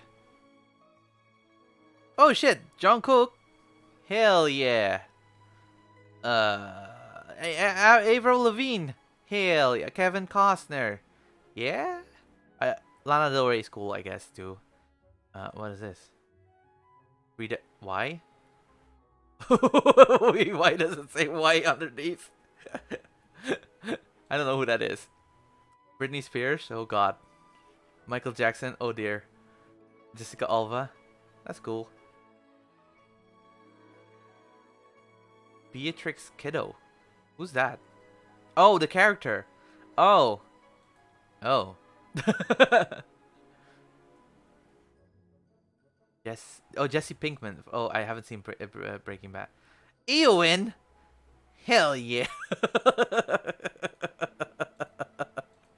What are these? Remy Hadley? 13? Oh, shit. Okay. Okay. These were funny. John Cook, though? Hey, Bunny Man. This is really funny that they have John Cook in there. That's kind of surprising to me. Anyway, let's move on. Let's move on. Oh, he did have a test not too long ago. Oh, they added him in. That's crazy. They're quick.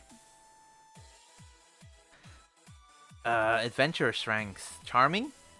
I would say so. Yeah, I do have some kind of charm to me. Sensitive to others, adventurers easily retaliate to others' emotion, helping them to establish harmony. Yeah, that's true. Imaginative, being so aware of others' emotion, Use creativity and insight to craft bold ideas that speak to people's hearts. Yeah. Passionate. Beneath adventure's quiet shyness beats an intensely feeling heart. When people with this personality type are caught up in something exciting and interesting, they can leave everything else in the dust. That's true. Curious. Yeah, that's true. Artistic. Okay, okay. Weaknesses. Give me it.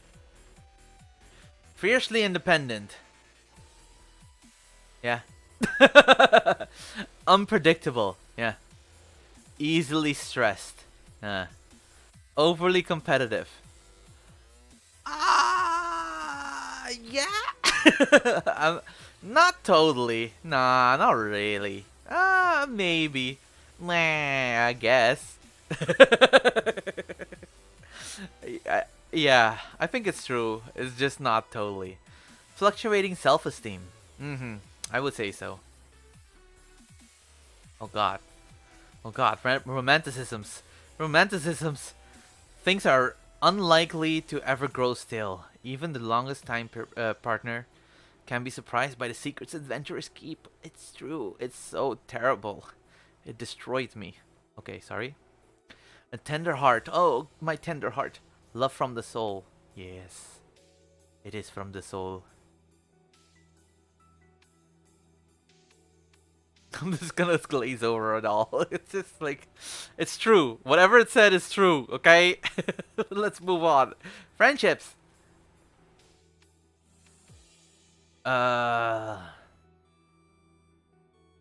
Adventurers' relaxed, non-judgmental attitude makes it easy for them to get along with others, but it's not always the same way around. Ooh, that's fair. Yeah, that's fair. It's easy for me to make friends. It's hard to be friends with me. Parenthood. I'm not a parent yet. Who cares? Intervention and hardline rules. You just aren't. Oh. Oh. Oh? I wouldn't agree. Now I don't. I don't know. Actually, I don't know. Career paths. Free spirits at work. Hell yeah.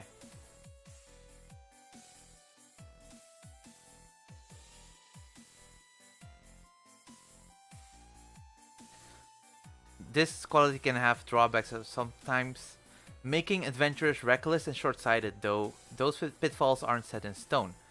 Yeah, it is reckless. It is reckless.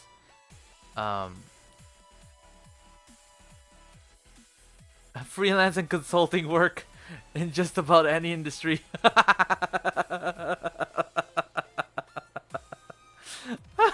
It's true. It's very true. Workplace habits. The heck? Adventurer subordinates? Wait. People with adventurer personality types don't like to be controlled. And this can be quite clear in subordinate positions. They loathe being micromanaged. Oh. Yeah. Yeah, that's true. Among their peers, adventurers feel most comfortable. Yeah, true. I'm a manager. The position that feels most unnatural to adventurers is management. Okay.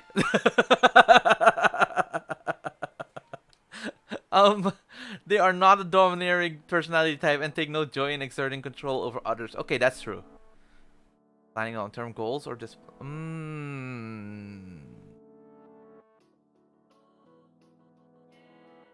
Oh, okay.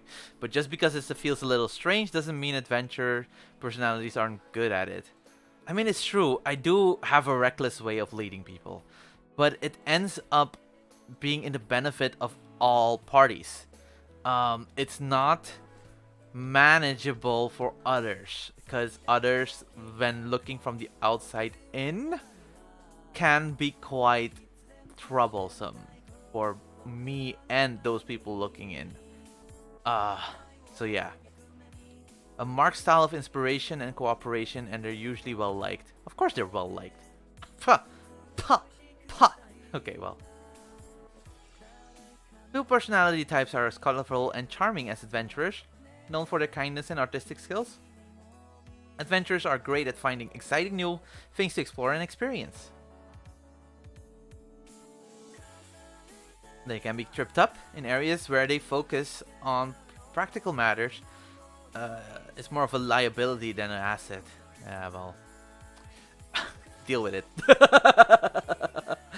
You have to say to yourself, wow, this is so accurate, it's a little creepy, or finally someone understands me. You may have even asked, how do they know more about me than the people I'm closest to? No? Whoa, this is the worst one. What you have read so far, just an introduction to the complex concept. You may have much to know. No, you're wrong. What the heck? I did say this is accurate. This is accurate. I did say it's validating. Okay, fine. I will say that. I will say that. How do they know more about me than the people I'm closest to? I'm not sure what they mean with that.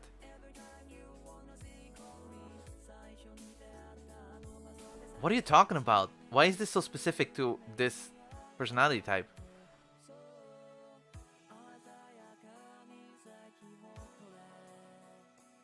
What are you talking about? This is such a weird take.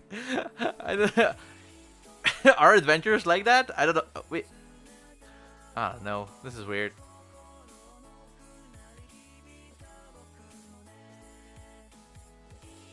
Okay, that's... Oh, asking questions. That's fine.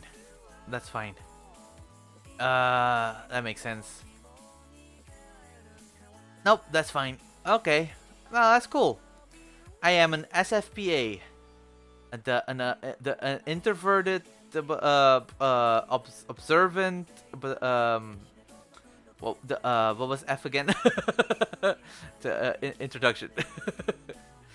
The feelings, more with feelings than intuition, and prospecting, instead of prospecting instead of judging. That was, and then finally, what was A again? Assertive instead of turbulent. There it is. It's already here. Okay, that makes sense. Confident individualism. That's makes sense. Makes sense. Well, from that,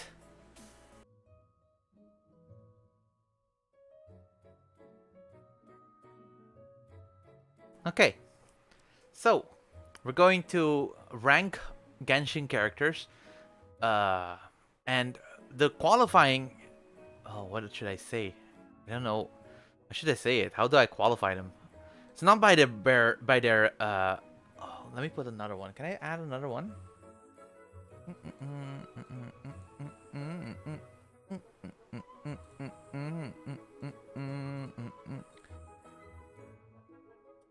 Okay. Never had them. Okay. So I'm going to... I don't know how to basically categorize these except for the, you know, the standard S, A, B, D, C, A, B, C, D. But I'm not going to organize them according to their battle effectiveness, but more to the characters as a whole and how I feel about them, you know? Just a general... I will explain everyone like a little bit. Okay. When we start, we have the Traveler, specifically Ether. And Ether... What is this? Alignment chart? Oh. No, I don't need an alignment chart. This is fine. Okay. Oh, technically I should log in. Whatever. So, Ether... I was... Okay, music is getting a bit too loud. Okay. Okay, let's start for real. Ether, he is an interesting character, right? Because he has a interesting beginning. And I'm gonna rank him according to that he is my main character, because Lumine, or Lumine, or whatever she's called, I haven't had much experience with her, playing with her, so I see everything in the point of view of Ether here. And I do have to say that I think it's a missed opportunity to give him so little lines, because the voice actors he has are pretty good. Um, Whether it's in the Japanese one. Oh, I should say that though. I am going to only consider as well the Japanese versions of all of these characters, because the English dubbing sometimes is just me. So yeah. Um. So Ether is an interesting character and he has an interesting story. So it wouldn't be right to put him on the lowest. Uh. He's also can't be on the lowest, but yeah, I would say he would be somewhere like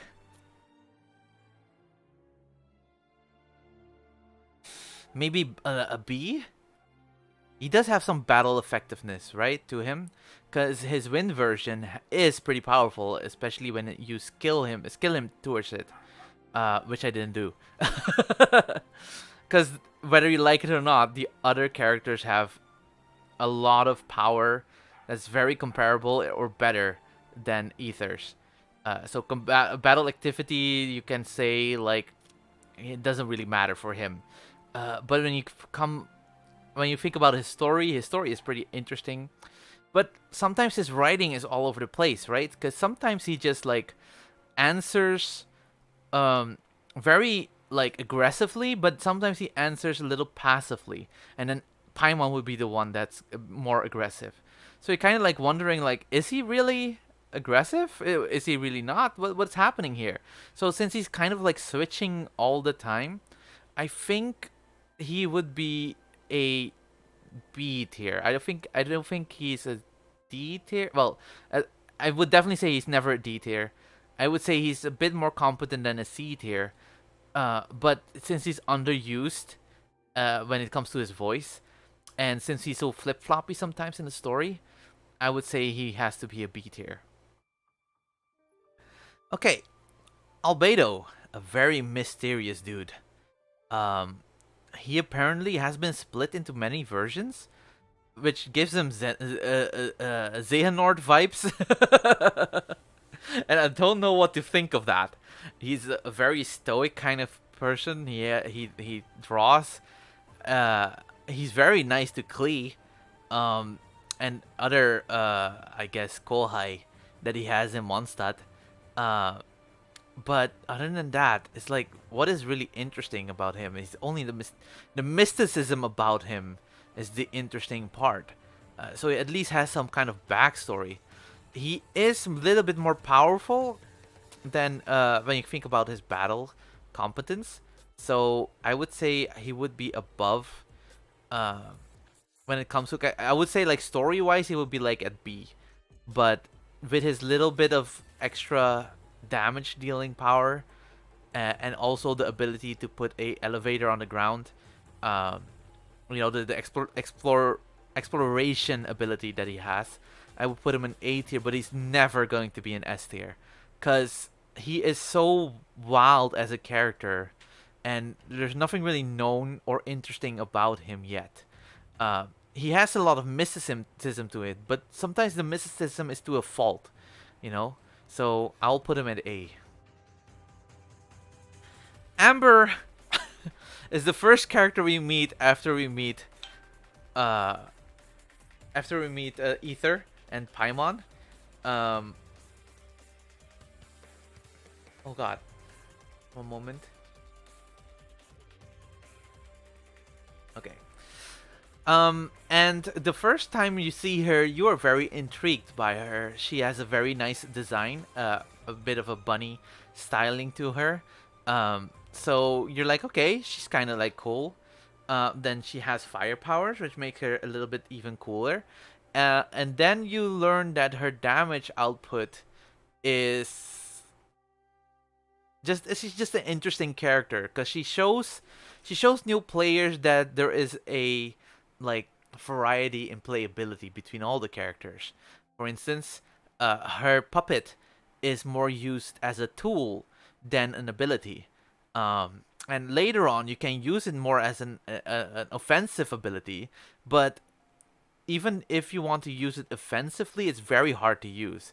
There is, if you have the puppet out and shoot at its feet, I think is that a constellation? Actually, I need to look that up.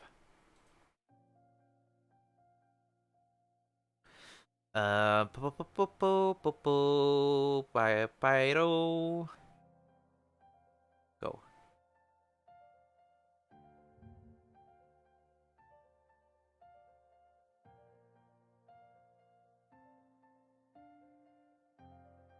I've never been on this site, so this is interesting. Um, Constellations. Yeah, it's a constellation. So it's not even from the beginning. However, she does get interesting after a while.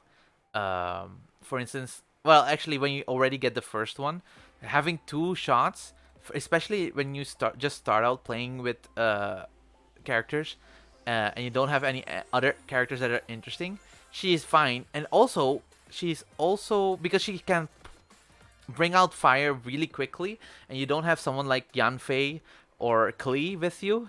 Um, then it would be better to have Amber at a ready. So I want to put her low because she has some utility to her, and also her stamina for flying sometimes can be helpful for exploration. Because she uses less. I think it says it here, right? Here, decreased gliding stamina consumption, 20%. It's very significant in some situations, especially when you want to get to the secret island. So I would say she does not deserve to go above B, but she will. She does not deserve to go below B either. So I would say she's just a B tier character. Aika S tier. No questions asked. I don't need to hover her. Ayaka is S tier no matter what you say. Um, her her character is weird, right? Like, but it's also understandable. She's just a little sister character, but she's also a female, strong female character, but also someone who has their own beliefs and she knows what she wants and doesn't want. Um, I mean, yeah, you kind of there's some situations in the story where you have to convince her of things, but no matter what you say or think, not only the Kamisato name, but Ayaka herself is during the story always known as a very strong character. Uh, and not to mention that even in her power, she's a very strong character. So, eh, eh, eh. Hold on. Cryo. Ayaka. Okay. Um, I mean, also the design on her, right? The whole Japanese style, um, focused on the what's it called? Um, what's the what is this called? Fan? Yeah, I guess it would be a fan, huh? A hand fan. Um, I don't know. She has an interesting design to her, right? And also, this battle is just insane. This is a really good wiki, by the way. I love this. This is great. Anyway, um, oh, there's a card. Okay, this is. I love this wiki. It's really good. But let's also mention her special ability, where she does her like this. This is just insanely powerful, and not to mention it gets even more powerful when you have the constellations up. I don't know how much more. Oh my God! Charge attack by Jesus Christ. She is just power, power, all types of power, every time, power, power, power. So, crit damage, cryo, yeah. So yeah, I would say she's S all the way, no matter in what way you think of her. Just an S tier character. Also a great voice actor on her, even though there had some questionable roles in some cases. Especially little sister roles that are kind of like, ooh. But yeah, Barbara is a great character to have. Especially when you're just starting out. She's a great character to have. She's your first healer. You have her at any time, so you can't really never have her. And even if when she grows in the, even she would be even almost S tier, to be honest. At least before Albedo, because her, I would say she's S tier, to be honest. One of the S tiers. In ability. Ah no, I will drop her down. I'll drop her down. I'll tell you why. Because even though she's interesting as a character when it comes to the combat, because her healing circle, she does a little a thing around you that heals you. Can I just click from here?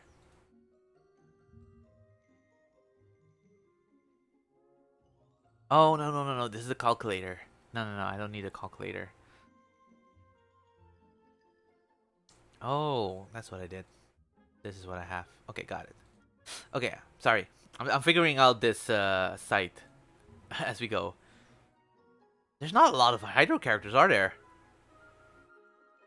Like normal characters. Weird. Okay. Okay. Her little circle thing that she does, this one, it has a lot of effect. Because she heals with it, and also while she damages people, she can heal the whole team with it. But that's usually not how you're gonna use her, because you're gonna usually skill her in her HP form, like max HP all the way, so that she can do her maximum amount of HP regeneration. And I mean, yeah, even if you hit, you're not gonna do a lot of damage, but at least you're gonna heal a lot. So that's what's interesting about her skill. But the thing is, it makes everything else around her wet, and also makes the character wet. Having the character be wet, that's kind of a problem. But having other things be wet is great, because then characters like Ayaka can just come in, have the circle around her, and then she can just touch the characters and make them be frozen. Uh, so it's a good thing as a support, a support character. Um, the ultimate as well, just a blast of healing, of course. So that's great. It doesn't matter what you say. Uh, but the ultimate ability for her is this one, the C6 ability, that basically says that if someone dies, they automatically revive, fully restored to 100 HP, and she can do it every 15 minutes. You basically have a lifeline here, especially in the Abyss. It's great. So she can never be lower than A. Um, then there is her story. Her story is funny. She's the standard like idol character, and makes sense for where they are. I mean, idols are usually more prevalent in Japanese cultures, but she is a idol in a more European style culture, which does not make sense because that's not part of that culture. But whether or not that's true, she is a religious type. Um, she is a, and because of that, she is a idol. I guess it's kind of scary when you think about it like that. That's what my problem was back then, is because it makes her feel like cultish. Um, but yeah, there was also a little bit of controversy with her because at some point her voice actor needed to change in the English one. But like I said, I'm gonna be focusing on the Japanese one, so that's not gonna be an issue. Her English one is English new voice actress is not as great as the old one was, and the Japanese one is miles better than the English one. So yeah, overall, with abilities and story, like, 'cause she doesn't have a really like a conclusive story, but she is not one of those characters that needs to have one, and that's why you see her come back for a lot of these stories, because she's learning her story through your story, basically. She's learning her way of life, and yeah, that makes her kind of interesting. Okay, next is Beto. Beto was my starter for a while, like the one character I used the most, like what's it called, a main. Sorry, I don't know why I didn't come up with the word main. Beto has an interesting ability where she has a functional shield, or at least the skill itself is a functional. Well, okay, let's not call the shield functional. Let's say that she has a counter. She has a counter where a lot of other characters don't have a counter. She is also one of the characters that have um, uh, the ability to have a hold move. Like some of these characters have uh, a different skill when you hold the button for the skill, uh, rather than when you just tap it. And in the beginning, you don't know it until you actually read their description. And for me, Beta was one of the first ones where I had that revelation that if you hold her skill, she can do a counter, and the counter does immense amount of damage. Also, she can give her ultimate, her burst, to any of the other characters. So she's great as an attacker because she's also a claymore user, which also gives her the ability to mine if that's needed, and also fight geo characters. So that's great. Um, yeah, it's just an overall great character. Also, her story is really interesting, which makes me actually like, because of all that. I was about to put her an A, but I think she might be an tier character. Um, which side is? Yeah, I think it's good like this. She might be an S tier character, maybe an A tier character above Barbara at least. I think I might have to switch her around later, but if you think about, she's a pirate and her story is a bit interesting, when it comes to like being the in-between character between Liwe and Inazuma. Um, there's a lot of intrigue with her. Also, her relationship with Kazuha is kind of interesting.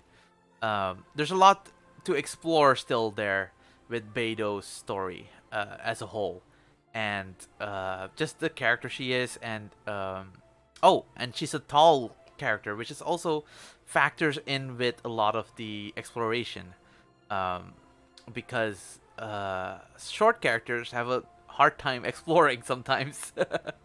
So, but on the other hand, okay, well, I'll get to that when we're going to the short characters. So yeah, I will put her to S character. Bennett is annoying. And I found out late that he's very handy. If you think, I don't know, is he a free character? Do you get him for free? I don't remember if you get him for free, but if you don't get him for free, he is the other healer you can get, like the first other healer you can get after Barbara, and apparently his healing and his firepower is very interesting. His firepower could be even more interesting than what's her name here, uh, Amber. So, and also his skill, which is also a hold skill, is very versatile. It's a bit more interesting maybe than Ether's moveset. Uh, so as a healer and such, I would say he's interesting, but his annoyance as a character is making me put him down. I mean, yeah, his character design is a little bit more.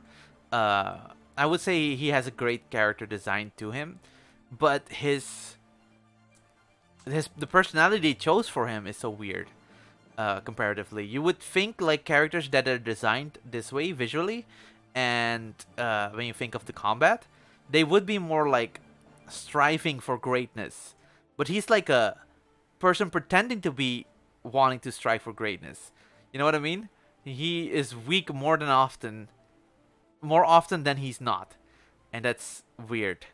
So I would say he is a B character. Yeah, I'll commit to that. Cheongyun, I would say he's kind of similar to Bennett, in kind of the power output. He has some intrigue to him, especially at later constellations. Um, he's like Bennett is a healer, so Bennett has some versatility in his usage. Cheongyun is basically just ice. But the cool part about him, where he will never be below B, is that he has a his field. He can put a field on the floor, and the field gives the other people with swords or claymores the ability to have ice on the weapon. So he can give ice properties to other people, their abilities. It does override their, like if it's like for instance, I look, and he has fire on his sword, his ice will kind of like override it, or the other way around. I'm not sure technically. So it doesn't really it doesn't really overlap on each other. You cannot have a lot of melt happening, which is the combination of ice and fire. I think my little character is gonna die, so I'm gonna shelve him a bit. Bye. My battery for my phone is gonna die, so we're gonna do it without him for a bit. So yeah, I think Cheongyun was very interesting. I mained him for a while as well. Since he's also a Claymore character. Claymore characters usually do more damage in the beginning. So they're very handy for the lower level worlds. Yeah, but he has the ability to do a lot of damage. And he has some supportive, like yeah, some support level with other characters. Depends on which one, of course. At least with Ether, he can mix and match, and also with Albedo. But I don't think he matches well with. Okay, you would never put Ayaka and him together, actually. Yeah, it's kind of. Yeah, he's an iffy kind of character. I would say he is above Ether, but he can never be above Bennett, because Bennett is a healer, and he also has a field, and I think his field does a bit more damage than his ice does, because it's very situational for him. Diluc has a lot of damage, so combat-wise, he kind of tops a lot of these characters. He can never be below Barbara, for instance, you would think. But I think story-wise, I didn't talk about Cheongyun's story, by the way. Cheongyun is a very mysterious fellow. He's basically a monk getting into the city life. And that's always an interesting story, but it's a very generic story, right? So, only because of that, I would even put him above Bennett, now that I think about it. Because that balances a bit more. He's more of an interesting character, I would say. Even though Bennett is the stronger character. And Diluc has the same problem, basically, because he is way stronger, but his story is kind of lacking. I would say he's not as far lacking as Albedo, because, yeah, he's kind of a generic character. Like a generic, like, kind of like uncle character, you know what I mean? He's that one strong uncle there in his own house. And you sometimes have to go to him to find his, to get his opinion on things. And yeah, that's basically it. I mean, in the beginning there were some parts, but even Kea has more of a story position than Diluc has. I mean, he is a prettier designed character, so maybe because of that and his power, I would have to put him above Barbara. But I wouldn't put him in the S tier, though. For me, it wouldn't. Diona? Is it Diona?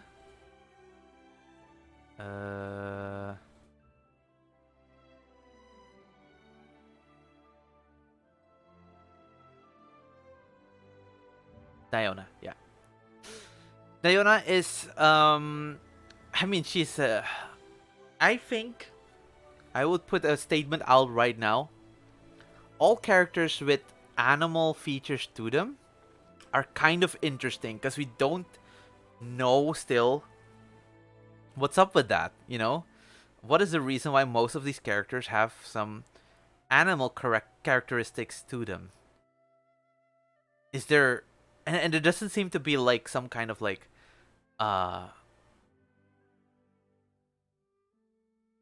reason for it, you know? Like, it's not... What is this?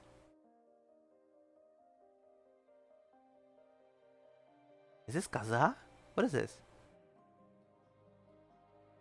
It's Kaza and Beto, right? Why are Kaza and Beto here like this?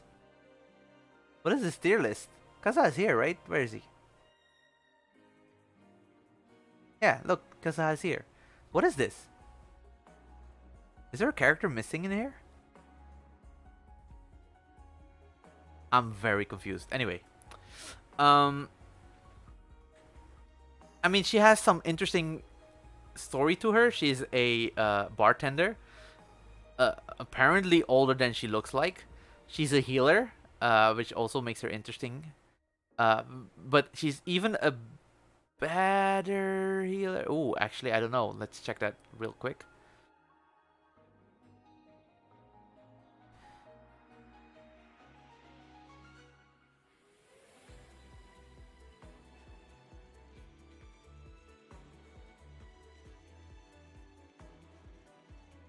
Okay, so she has. It depends on what kind of like.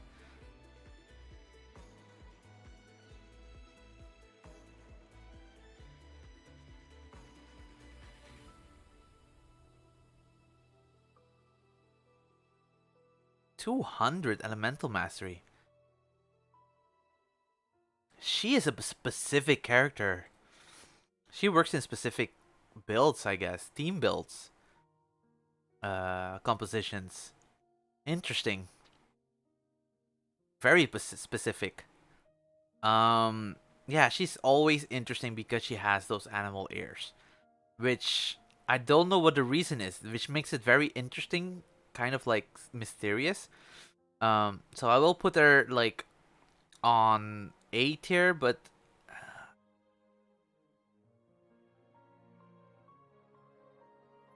she could have power, but it's only situational. I think she's fine there. Yeah. I don't know too much about Diona. I did do her. With most of these, I forgot to do their little visual novel kind of dating sim kind of thing. So yeah, Fischl is an S tier, no matter how you think about it.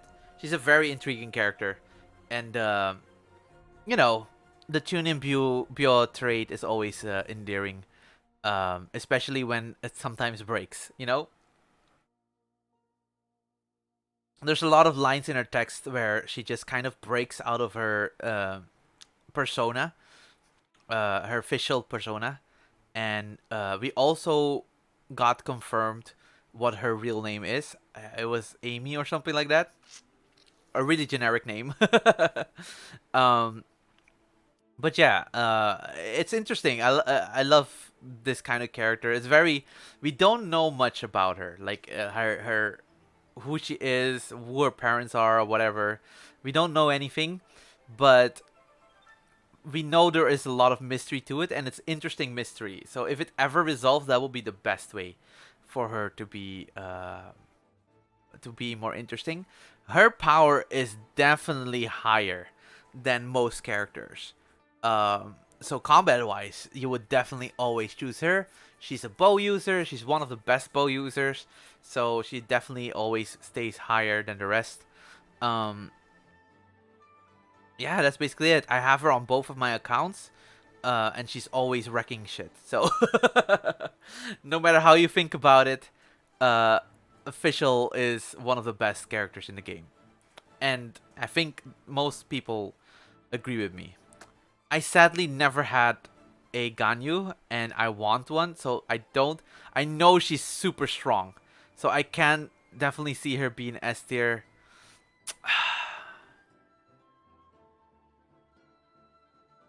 You know what? I'll change it. I'll change this.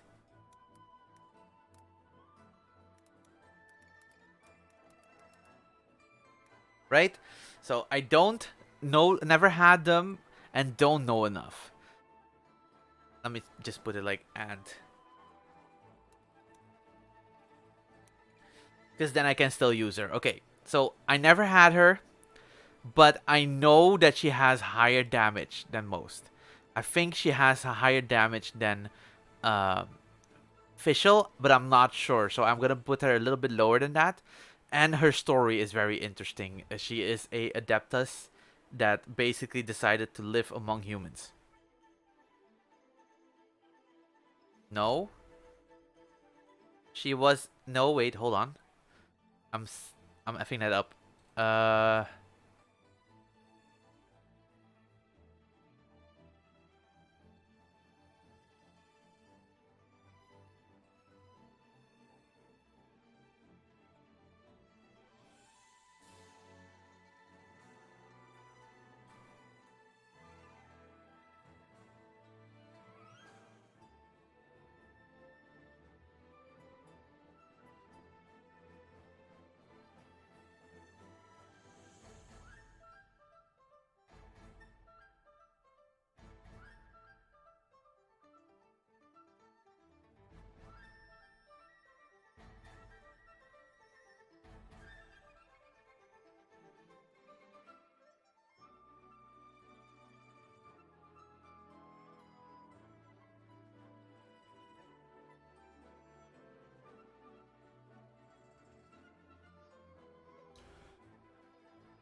interesting.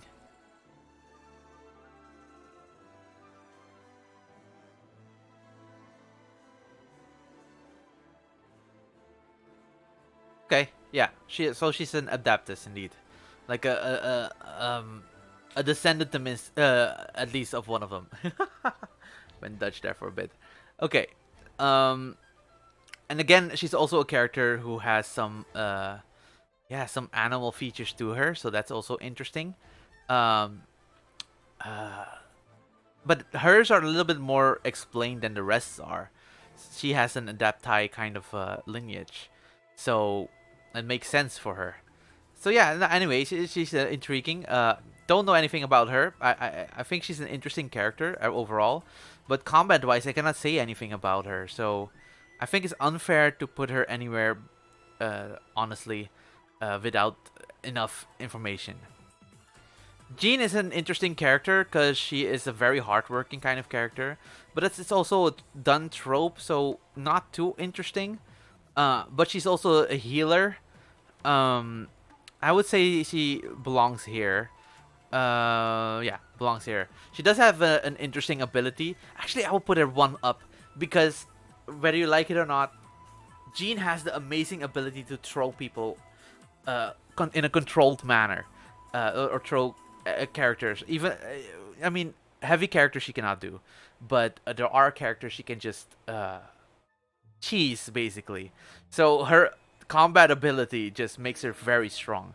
Um, then she heals, of course, and her healing is scaling with her attack. So obviously her attack is gonna be high. And if you give her a physical damage as well, she will be doing a lot of damage every time. So only her animation, battle animation, is a little slow.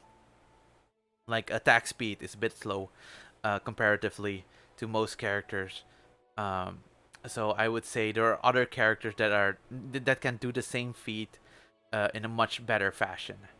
But yeah, I mean, she's still an intriguing character overall.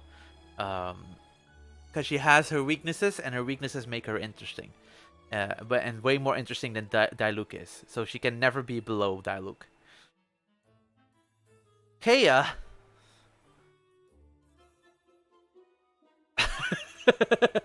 Kea as a character is more interesting than Diluc in my opinion.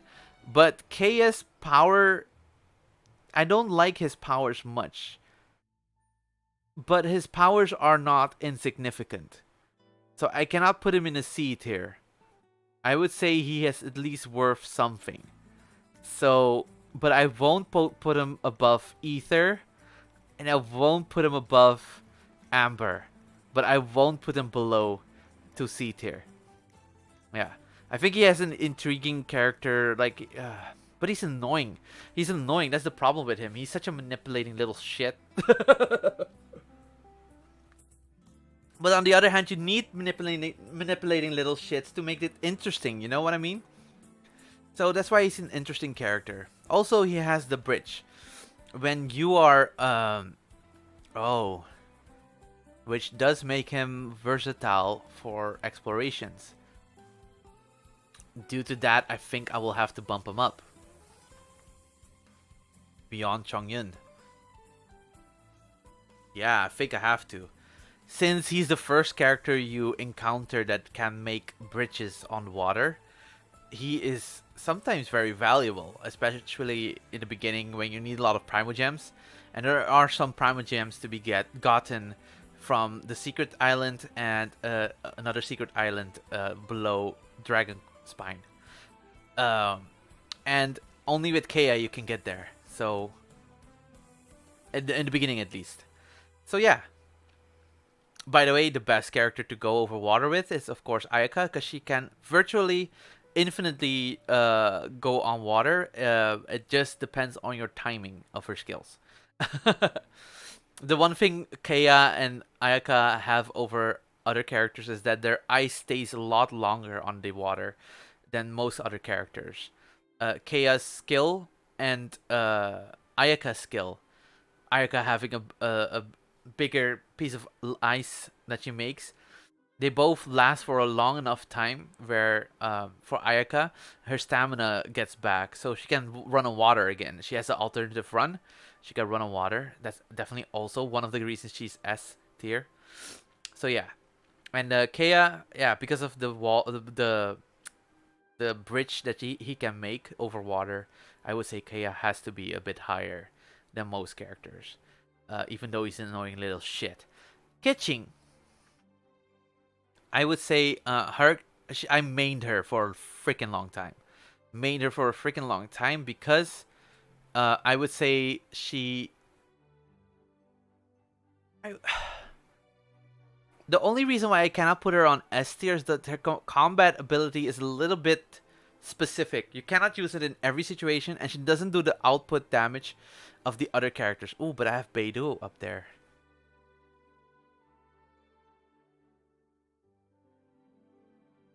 I have to bump Beto down. Yeah, I have to bump Beto down.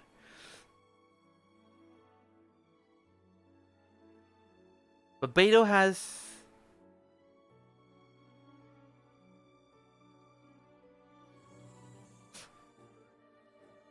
No, I will have to bump him up. I think this is better.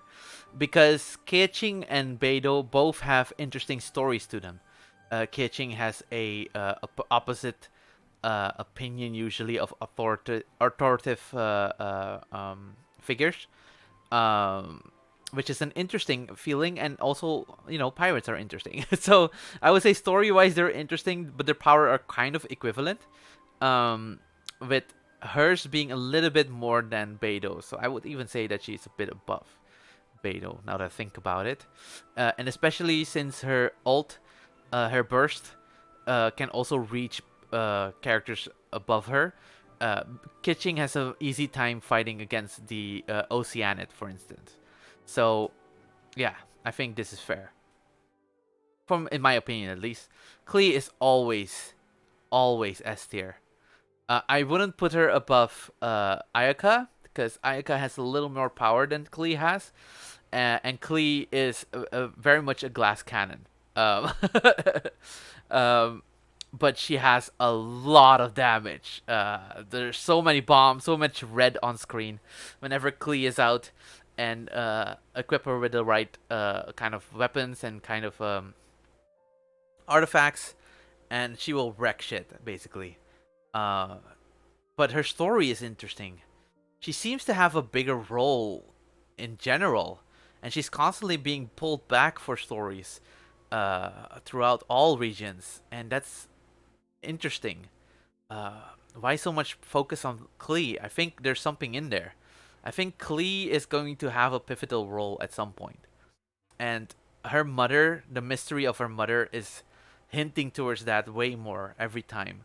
Her mother knows something we don't, and we need to figure out what that is. Especially when what's her name?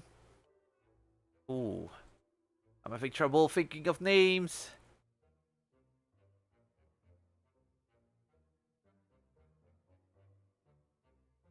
Mona, right? Sorry. Especially when Mona also was talking about Klee in such a way, because she's saying they were waiting for a certain type of like magician that has, and they were talking about that one book, and Klee had that one book and then didn't have that one book. But there's a lot of things that are being obscured by a lot of other things, and it's like, what is it? Tell me what this is, and I need to know. So every time we have a new story, when the Inazuma event that was recently, the festival one, had a Klee side story to it, it was so intriguing. Especially when her mother's story suddenly popped in, because he thought it was about she was the one writing the story, but it was no, oh no, sorry, they were making a book. She was making a book, but alongside that book was another book that was written by her mother. So what is this thing about her mother? Klee also had a whole side event, side like before Inazuma came out, the whole Great Arpegilago, Lago, bah, I don't know how to say that. That region had so much about Klee and Klee's mother that it was just insane. There's too much about Klee that we don't know yet, that we are getting hints of, and it needs to pay off at some point. So in any aspect you look at Klee, Klee is a great character. Uh, Actually, one is only that she's short, and so that sometimes makes it hard for exploration. It sometimes also makes it easy. There are some parts of the map where you can get into areas only with short characters, and it's fun to visit those places um, when you have short characters. So yeah, okay. We now have Lisa, the early heartthrob, basically. Um, as a librarian, she's very interesting as a like you know sexy mommy kind of character. She's kind of interesting. She has voice lines that are interesting. She also does constant electric damage. If you want electric damage, technically you wouldn't know that in the beginning, but if you paired her with Elise with Amber a lot, and you switch out these two, you could do a lot of overload damage, especially in the beginning. So she is needed for the beginning of the game. Um, so I would say she has some versatility to her, but she doesn't scale at all. I would say the B tier is like the best of what you can have in the beginning, and it's lining up like that. These are the characters indeed that are the best you can have in the beginning. I would even nah, that's fine. Yeah, but Lisa is definitely the bottom of that list. The damage is not exactly there, because she's technically you're not supposed to use her alone. She's supposed to be a sort of support character. Because she can leave some stuff behind. You know, she can leave her burst behind, and then you can switch to another character and do some elemental reactions with the other characters. But yeah, I would say she's a B character, but really on the low end of things. She could be bumped down. She could be bumped down. Um, but I wouldn't say so yet. I wouldn't. I think as a total, her librarian status is the best part about her, right? That makes her interesting. We know things about Lisa that we don't know about a lot of characters, which makes her a more round character. Oh my god, which makes her a more round character. You know, Lumine I don't know shit about, because I haven't played with Lumine, and also if I look at her as a character in the story, I don't know what her deal is. I think I kind of know, but does that make her interesting in any way? I don't know.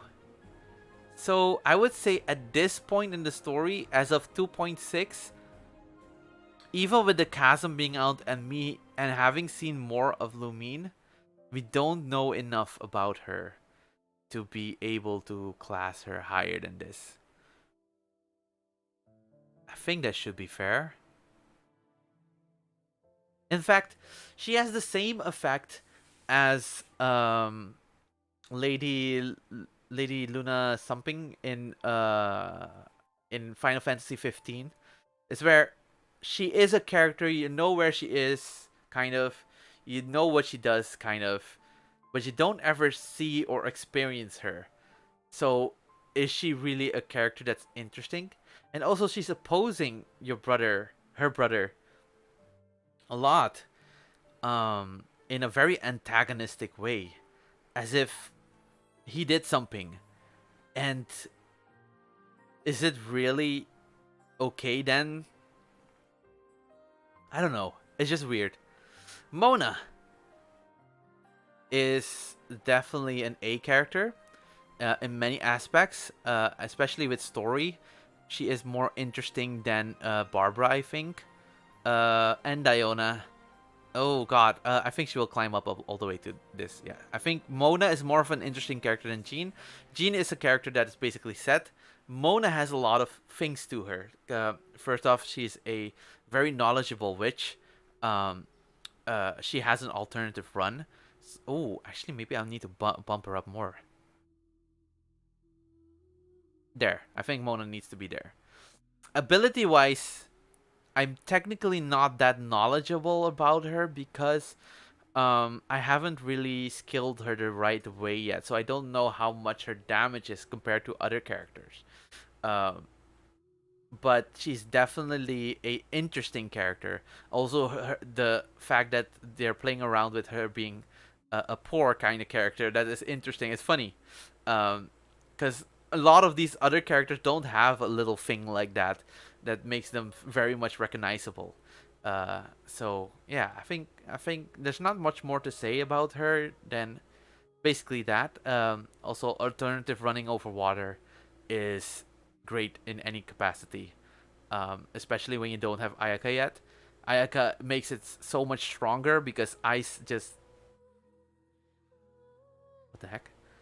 Ice just makes it overpowered like crazy. Um, but yeah, Mona is a character. Ningguang has to be a character because while her character is very interesting, um, as being one of the leaders of Liyue, and also but her power in the story is not reflective of her power in the game. Her geo powers are very unique, because she is a spellcaster kind of. So fine, yeah, a catalyst user basically, yeah. Then it is unique, uh, but for me, I have never had a moment where I had to choose her or wanted to choose her over other characters. I would even choose Albedo before I would choose Ningguang. But her story is so much more interesting than most of these other characters that I do have to place her higher, way higher than Albedo. Yeah, yeah. I mean, she's a very strong character, very manipulative as well. Um, a character that's needed, a character that's definitely needed.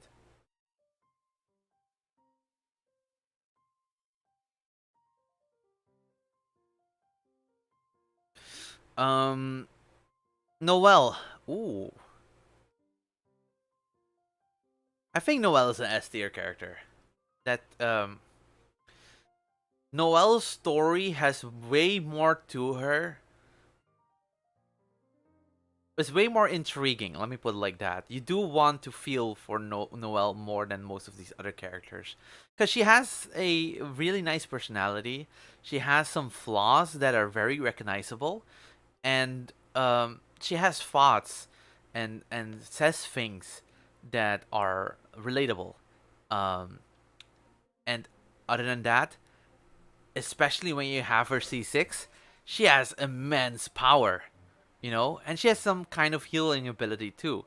So there's a lot of versatility here, um, but moreover her design, because she looks very pleasing as a character, and the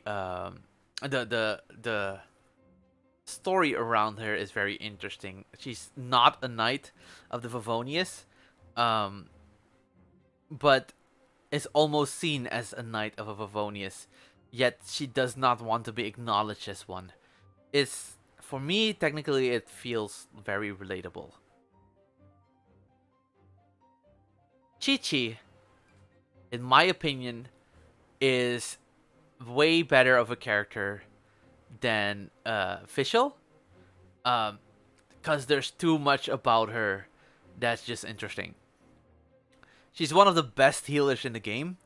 Um, and I, I would say even the strongest healer. Because, like I said with Jean, she has her healing ability scaled with her attack. And if you do the physical damage percentage as well, she does a lot of damage. Um, but if you also think about that, she can heal herself relatively more times than she doesn't heal anyone. You know what I mean? So if you do her skill and then start hitting things, you will heal. If you do your ult, and also you have a chance of putting a charm on the opponent that will heal you as well. So there's so much healing that's potentially there, and there's also much damage you will be doing while you're healing. So what happens? I basically, when I couldn't beat the wolf, you know, that one wolf. When I couldn't beat the wolf, I basically just soloed that wolf with only Chi-Chi. Because she could stay alive so long, and it took a while, but I did beat the wolf only with Chi-Chi's damage, and back then wasn't the best damage. But, you know, she can do that. She can just, if you have a situation where you cannot beat a character, Chi-Chi's your best bet. Um, she can get through most of the characters, the enemies. Um, and I have her on both accounts. Didn't have her for a long time on my European account, but now that I have her, I definitely immediately started skilling her like I did in the North American account. Because yeah, if I end up having a situation again where I cannot get past certain people bosses, Chi-Chi is my last lifeline. I mean, yeah, her damage can probably not overcome a regenerative property, uh, an enemy with regenerative property, but yeah, she can do a lot of damage, and especially with physical damage and some crit rate, um, it's insane damage. It's insane damage that she can do. She can do with one sword hit, sometimes like a 8k damage. I've done 10ks before, but 8ks are more usual. And that's a lot of damage that you can output. Fischl technically does more damage, but because of the healing, I will have to put Chi-Chi above. And then there is her zombie story. She is a zombie, uh, and she cannot. What is it? I think there's something she cannot eat. She cannot eat anything, but she can also only drink coconut milk. I think it was something like that.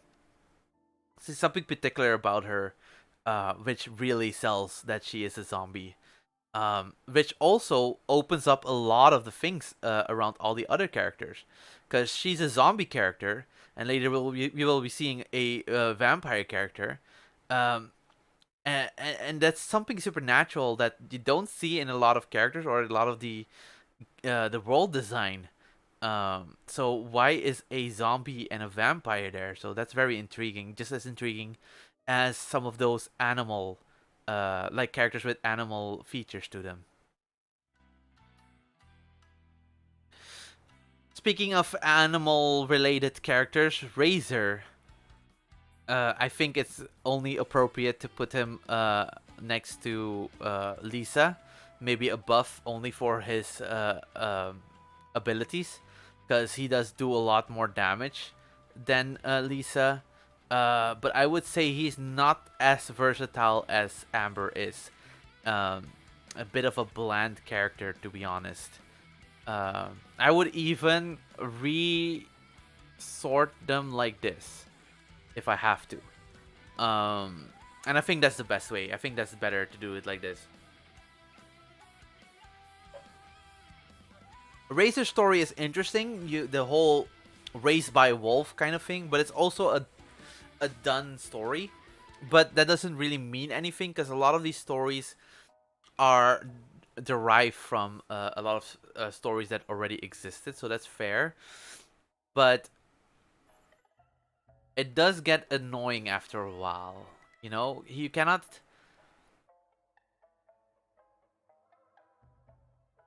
The reason why Razor does not stay interesting is because there's a lot of other characters that are more interesting than him.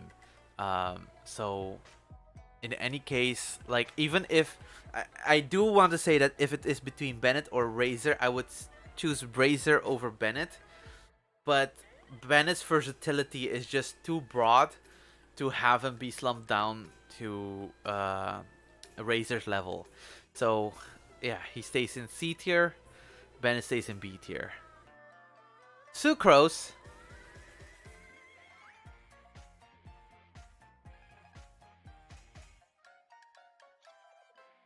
is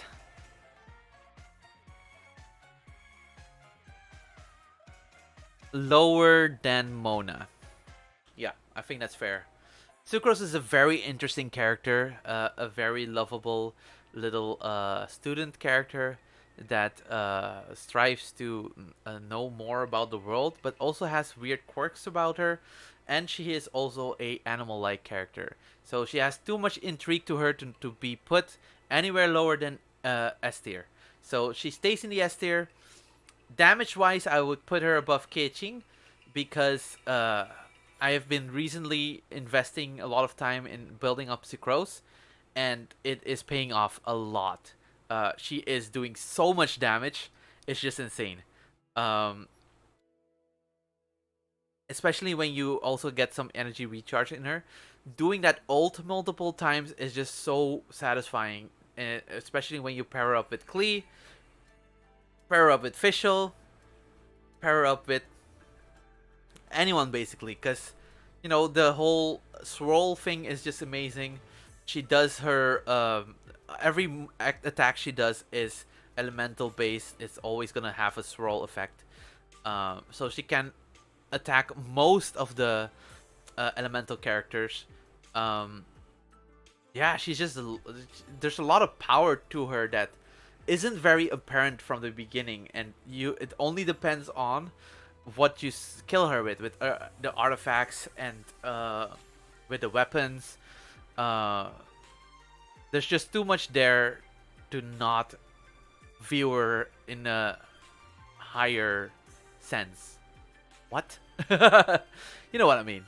It's just Sucrose is interesting. Very interesting character, and very lovable indeed. Very shy, Um, but also kind of like surprisingly, yeah, because she's shy and very academic, but when she talks about the things she knows about, like her abilities, and because all her abilities have strange names but very scientifically sounding names, and she screams it out like kind of like in pride, so because she knows about those things. So, and also she's great for alchemy. The alchemy things you get from her is amazing. Mona as well. Oh, so whoops, sorry. Um. So yeah, great character, A tier character. Child, I would say I don't know a lot about. I think I would be able to put him somewhere, but I haven't had too much practice with him, because I don't have him on any other account, and also I don't know how annoying the switching to swords, switching to water arrows is really, and I don't know how much damage he can potentially do, so I don't know. And his story is interesting as an antagonist and as a, but I would put him like in a low tier for that, not too high, like in a B tier or something, or A tier, and I don't think that's fair. I just need to know more about him. Venti, even though I don't have Venti in any team, I think I can safely say that Venti is A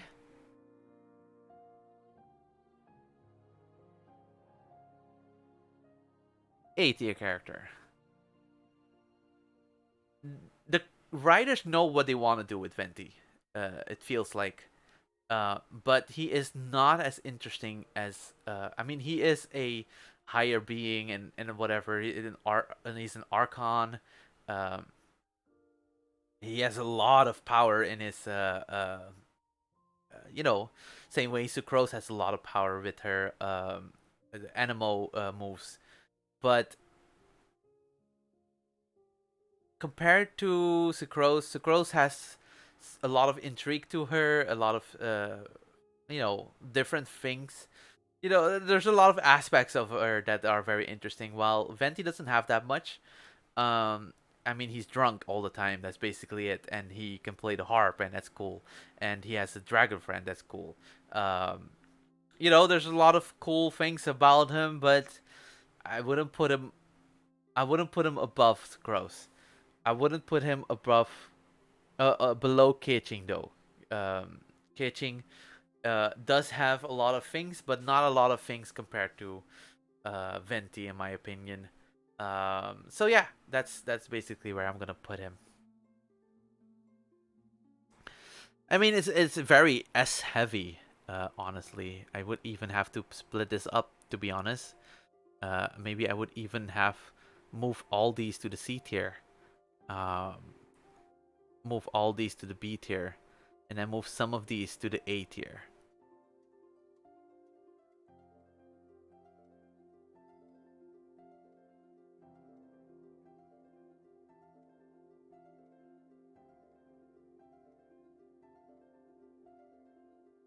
Yeah, let's do that.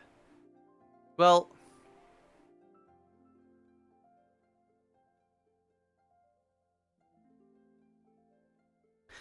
I think that's fair actually. If I put this here,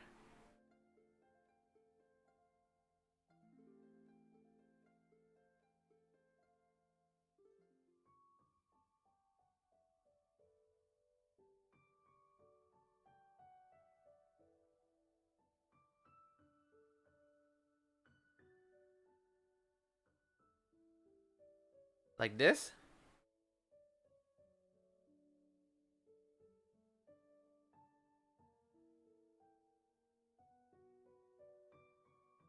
Yeah, I think this is fair.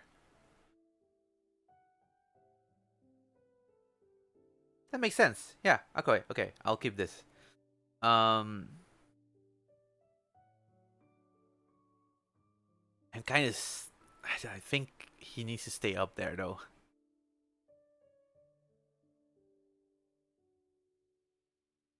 There's more to him, but he's a very annoying character that he doesn't wanna. But that's kind of what you want. You kind of want one of them to be just careless. Yeah, I think he's an S character. We'll keep it like this. Shangling, one of the first fire characters I had after Amber, and she was a sort of welcome addition, but also she has a bear where it almost felt the same as Amber. It's a little chaotic of a character, when you think about the bear and how that works. And pole users are definitely weird when it comes to their combat. It's a bit different, a bit too broad, and not really a directed. It's very weird. It's very weird. So I'm gonna have to put her there. There. Uh, yeah, think so. I mean, she has some abilities. Like she's very specific technically, because her C6 says that she can boost the fire abilities of other characters, but that's very specific, and you won't have that in the beginning. So you won't do much with her in the beginning.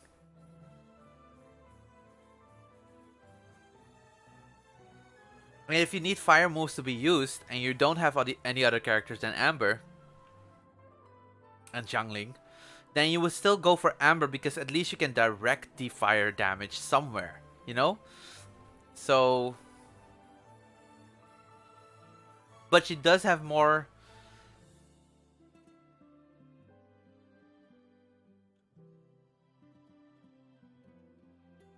She does have more identity. Yeah, I think that's it, right?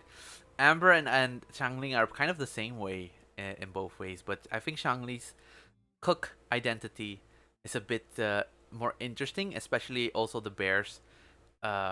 since the bear is it alluded to be some kind of like adepti that's settled down or something like that. That's weird. Um, and yeah, so I think it's fair that yeah, little Kuma girl goes above Amber, but not below. Okay, Zhao, I don't know enough about, to be honest. I know he does a lot of damage. I just haven't experienced it yet. So I don't know. I could skill him. If I had him, I could skill him and see if he would be better than any of these characters. His character is his story is kind of like too mysterious to actually put anywhere.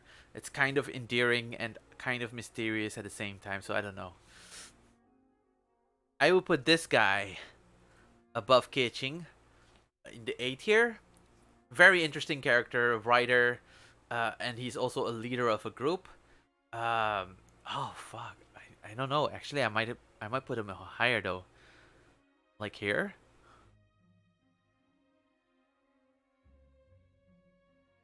He has things to him. He has things to him that's very interesting, and his combat, is for especially his supportive combat, is just insane. He does a lot of water damage, and then combined with any of the other characters, his long, uh, ultimate attack, his long burst, just helps any of the other characters.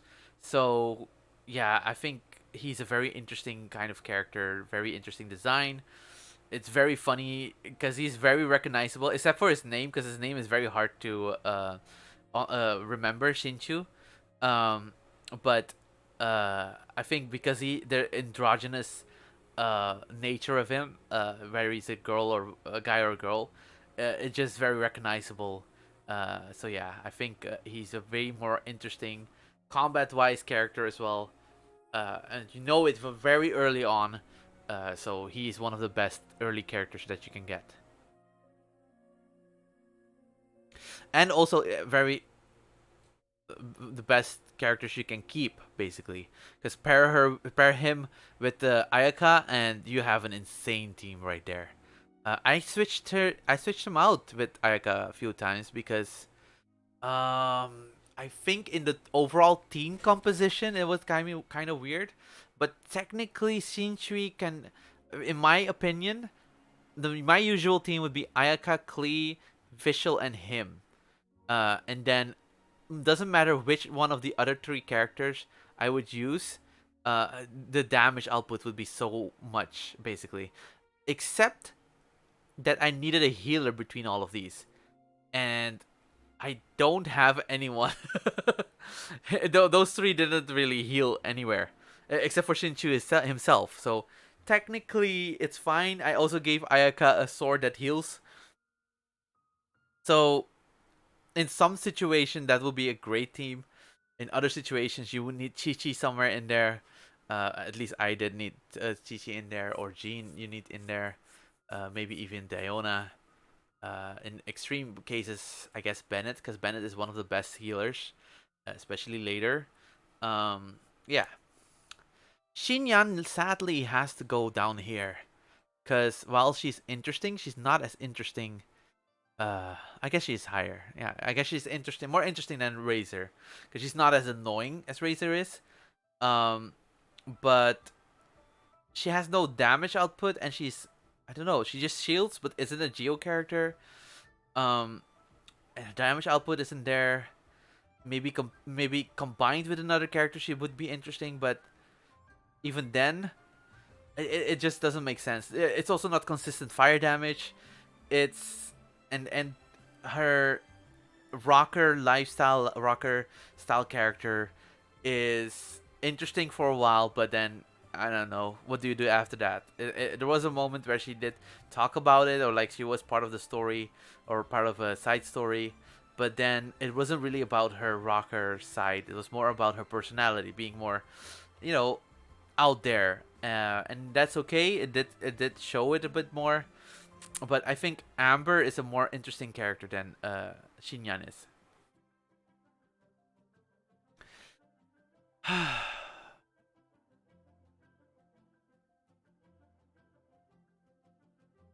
I'll have to do this, right? I will have to do. Oh my god, no! I have to do it this.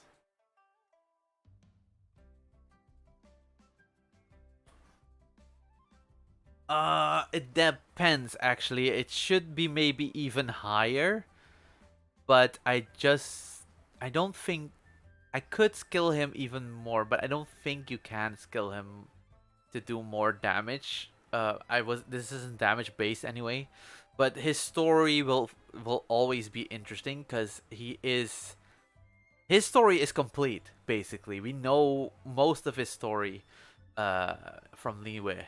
That he is the one who created the money in the world. There's so much question about what happens to money when he isn't an Archon anymore. We don't know what his pillars are so usable in exploration situation. If you pair him with Keqing, Keqing can reach higher heights that were impossible to reach even before. There's so much to him, and oh, of course he has the looks that just brings in all the female players from all across the world. So whether you, it doesn't matter what you do, uh, Zhongli is just the character, the male character in the game. Like there's no male character that is more interesting than Zhongli. So he has to. Oh, actually, there might be one. And anyway, but he was for the longest time the ultimate male character in the game, and his power did not disappoint. Um, his all his moves are so very flashy and very satisfying to do. Uh, and his story is fun to go through. So yeah, there's no way he cannot be an S character. Roselia is interesting. She's one of the strongest ice users. Uh, Below, of course, Ayaka and Ganyu.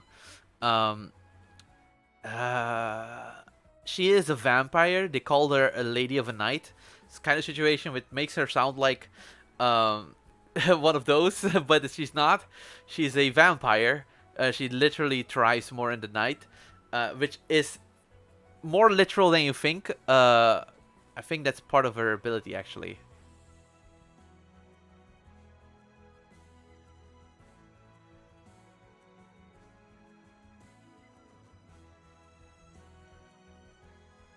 Or Rosaria. I said Rosalia just now. Let's see. I think it's this. Nope. This? Yes. Nightwalk. At night, it increases the movement speed. Uh.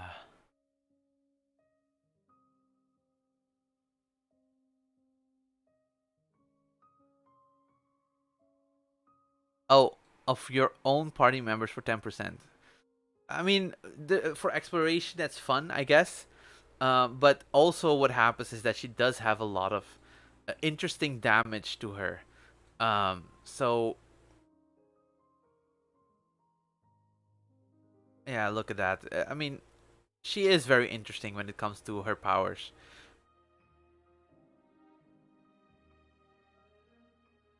She's still a purple character, so the thing is with purple characters is that they can never be as strong as the gold characters.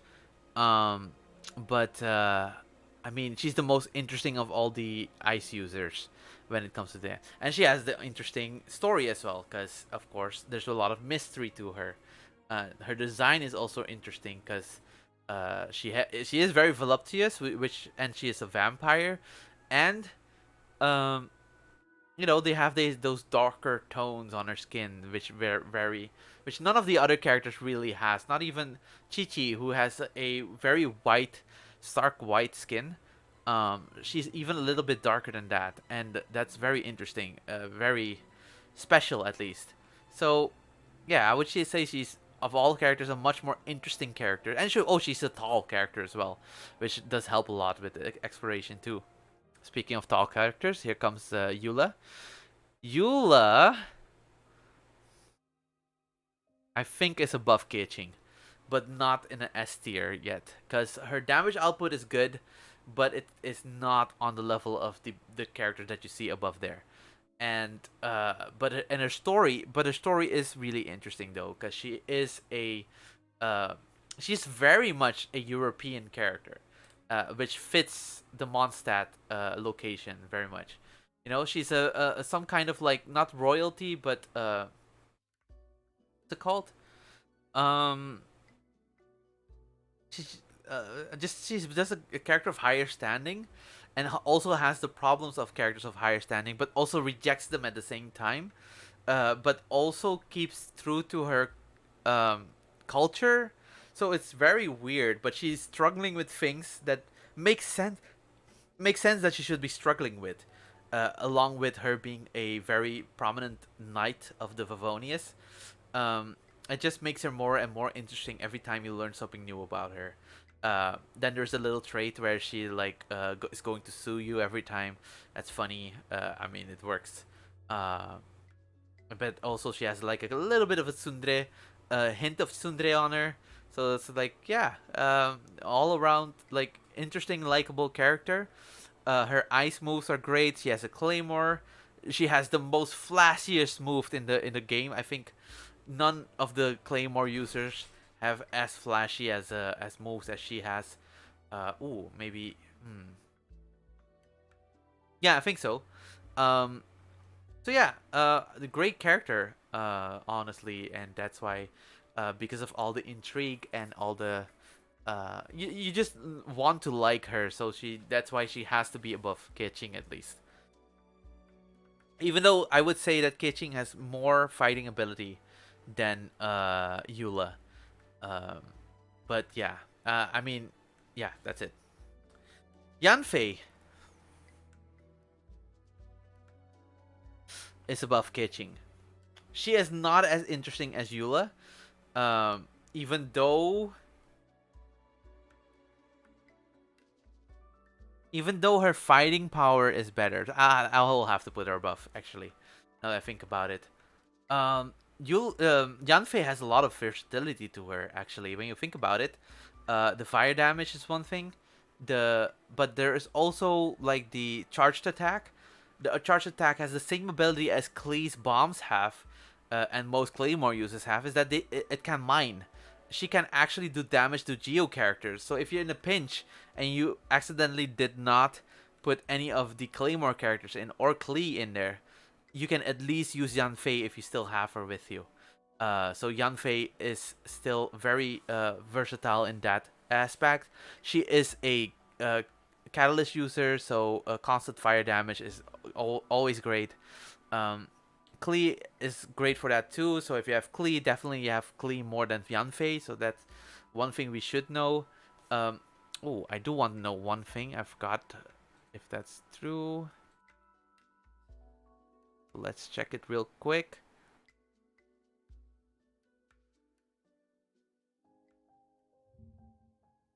Let me close the other ones.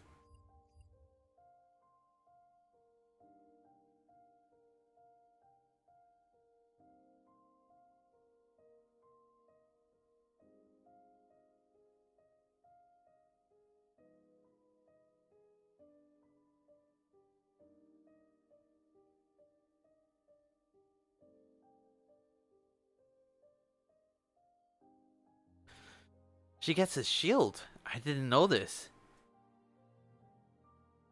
Which one is done deal? This is done deal, right? Oh. Was it ult? Oh, it's a burst. She gets a shield when she gets a burst? That's weird. That's another versatility to her that... What a weird character. Honestly.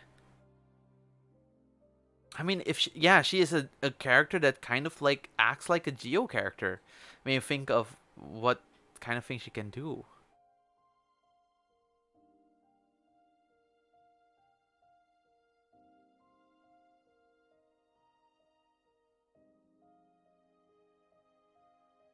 Oh my god. Okay. I was not expecting to read that. Yeah, she's very versatile actually. Can do a lot of things with her. Yeah, I think she stays above Eula when it comes to combat. She can replace a lot of characters when you don't have them. And she's also interesting because she's the only lawyer character in the whole game, which makes her very interesting. Um, she's also interesting.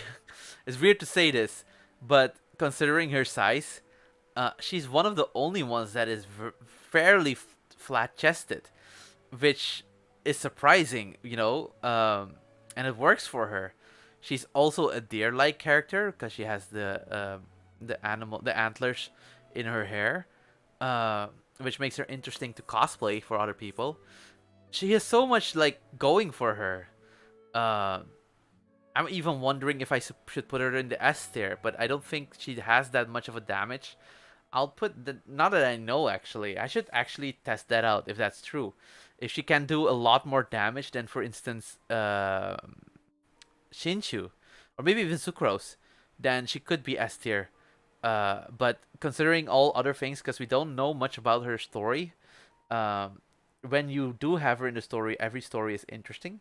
Um, so yeah, she's definitely on the high side of the A tier, and maybe even potentially the S tier. Kazuha is a beast to fight with. And honestly, even though he has a very high pitched voice for his character, which doesn't make sense to me, his ability to do damage is so high. And of course also his double jump. Doesn't you fly somewhere and you want a little bit extra height, he can do a double jump in the air. What craziness is that? You know what I mean? His ult does a lot of damage. He does plunging attacks very easily when other characters cannot. For instance, Keichin can also do her plunge fairly easily, but you have to aim at the in the air with her teleport ability, which makes Keichin, by the way, a very good character to explore with. Technically, she should be S tier for that, only for her exploration ability. Oh, actually, I think should I do her? Should I put her up a bit more?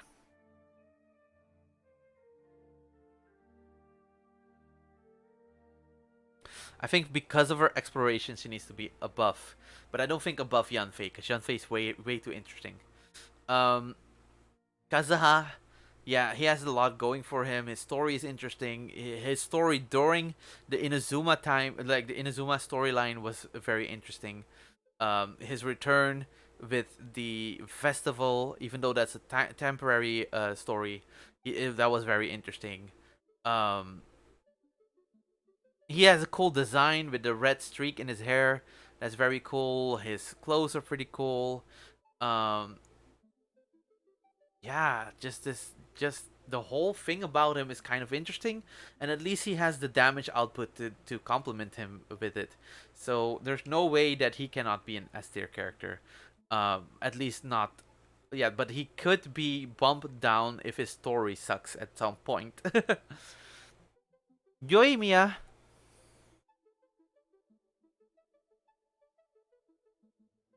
is on the level of Yanfei, to be honest. Um,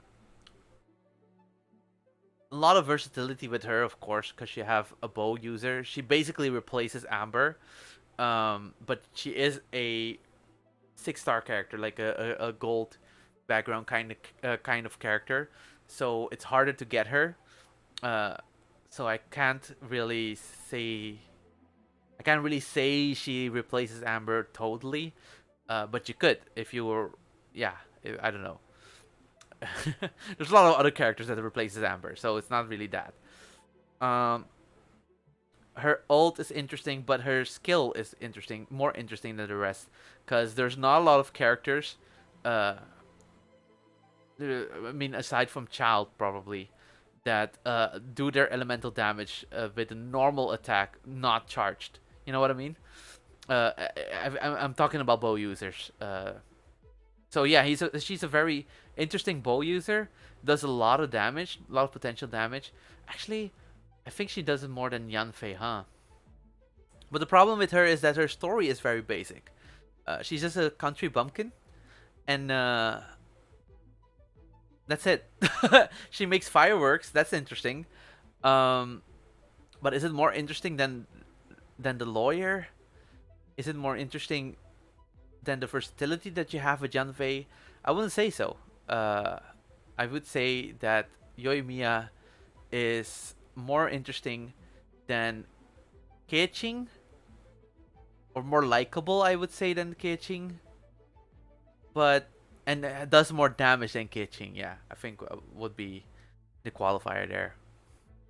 Oh, Sayu is such a charming little character.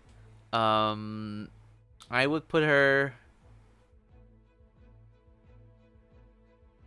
there. Above Eula. Why above Eula? I think for the exploration, right? The rolling around like you're some kind of Sonic, rolling around at the speed of sound. So much fun. So much fun to do.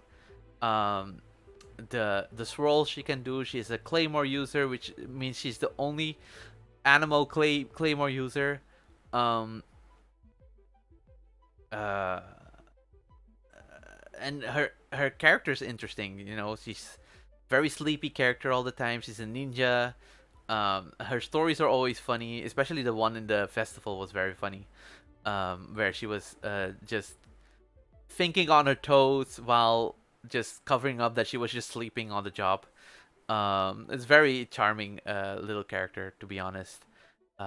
She's a Tanuki-like character. I don't know if her tail is her own or that's just a accessory. So I don't know if she's one of those characters that is part part animal. Um, but yeah, she's very interesting as a character as a whole. Especially as an Inazuma character. Um, Voice acted by Lily Pichu on Twitch, so that's also great for the English side of things.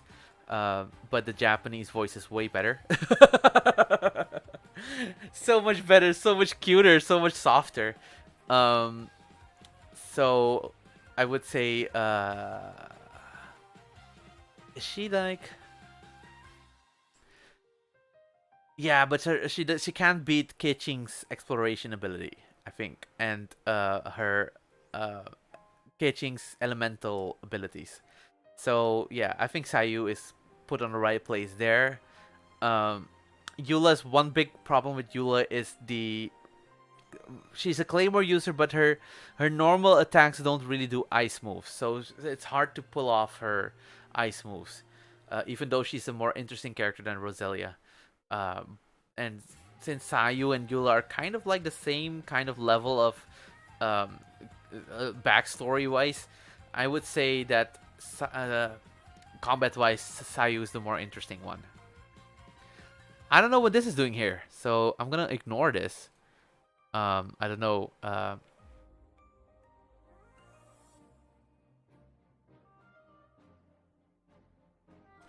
The Electro Archon. A and if you haven't played through her story, there's also possible to call her. I call her A now. I don't know what. I forgot her other name. Oh shit. Bam? Bam? Wasn't she Knight in Korean? Wait, why was she called that? Wasn't she? I don't know. I don't remember. And anyway, she's the Raiden Shogun. Just to make it short, because she apparently has too many names to her. Um, but she's very interesting in battle, in story. In story, she was freaking scary. She was great. That was a great character. Um, and ooh, wouldn't she be higher then?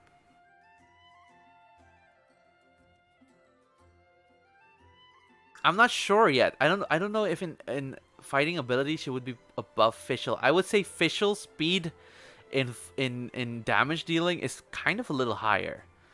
Yeah, I think she's fair. She's fine there. She's fine there. Um, yeah, what's more to say to her? She's just an interesting character. And has a lot of fighting ability, especially with her sword and her skill and her passive. Yeah, she's good there. Kujo Sara is interesting, but not as interesting, and also not as interesting with her ability, because But she is intriguing because she is a very specific character. She's based on a very specific Japanese character. She's based on a Tengu.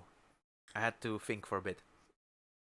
Uh, she has wings on her back, sprouting from her lower back, uh, and she has a bird mask, which means she is somewhat of a Tengu kind of character. But I don't know if those wings are actually there or it's just an accessory. It's not certain for now, for what I know.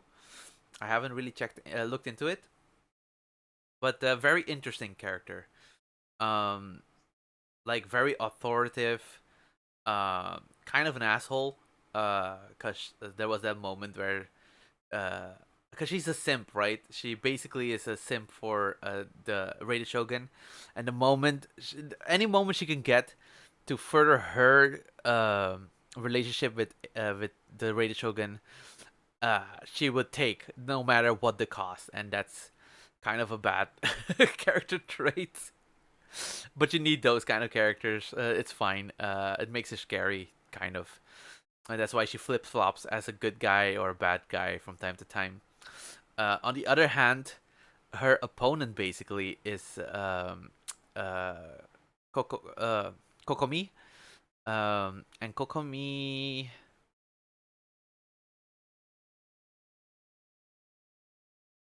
There. Goes right next to.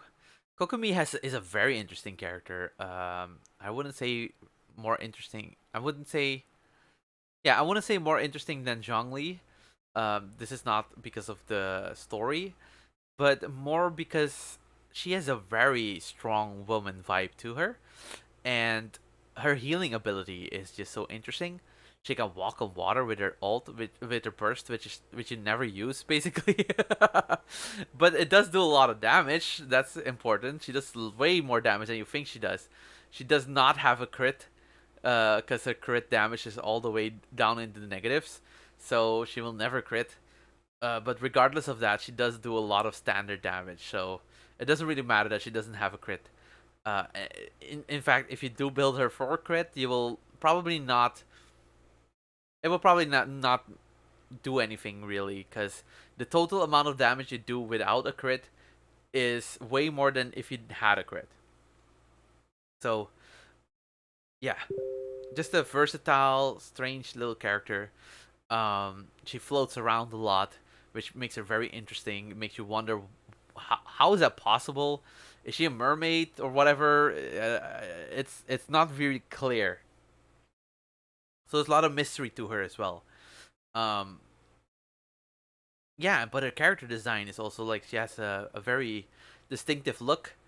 That's why I said mermaid. She has a very mermaid look. She has that celestial robe she gets when she goes in a burst that looks really good. Um, yeah, it's just a very interesting character, but also has a lot of power to her.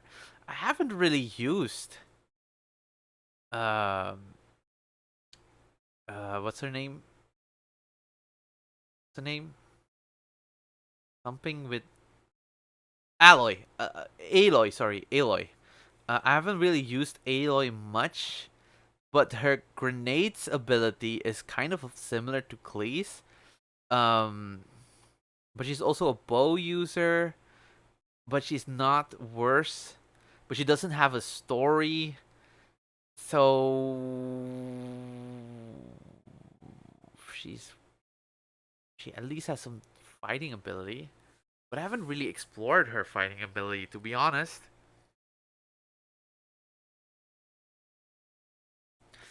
For now, I'll put her down here somewhere. Like here? No, no, no, no, no. She has some fighting ability that's at least more versatile than Amber. There, I think. I'm not sure. This one I'm not sure about. I also don't know much about her because I haven't played her game yet. Which is Horizon Zero Dawn and Horizon something. I forgot what the something West. Forbidden West, I think it was called. So yeah, I don't know much about her and not much about her story. It was very interesting to have a crossover character, and that the crossover character does not have a rank, does not have constellations, which makes sense technically. But also she has a cryo character, so does it make sense? I don't know. She's a very interesting experiment. I do hope we get more crossover characters because that's it's just fun, and also it opens up new players to come in. Because if you get a character like her, at least you can get through the game much more easily than if you don't have her. You know what I mean? If you have just the purple characters, purple background characters, then it's much harder to get through the beginning of the game. So I would say if they put more of these kind of characters in, I think the game will be more accessible for new players, even though the game doesn't need it. There's so many new characters coming in anyway, and now we have a different kind of problem with Genshin anyway. So yeah, let's fix those problems first. I believe he is a isn't he he's a pole user, right? I don't know too much about him. Oh, actually, I don't have. Do I have him?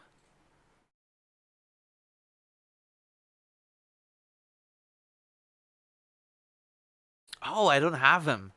That's why I don't know much about him. Okay, then I'll just make this short and just say that I don't know anything about him. Um, I don't have him, but I have played with him, and he is insane as a damage dealer. I don't know much about him. I mean, I do. He does have an interesting story, but is it more interesting than Venti? He does do more damage, so I cannot put him below A, or at A at least. So he's an S tier character, 100%. Goro, do I have Goro? Oh, I do. I haven't really skilled him. I have him only once. Okay. During the tests, I found out that he does not that much damage.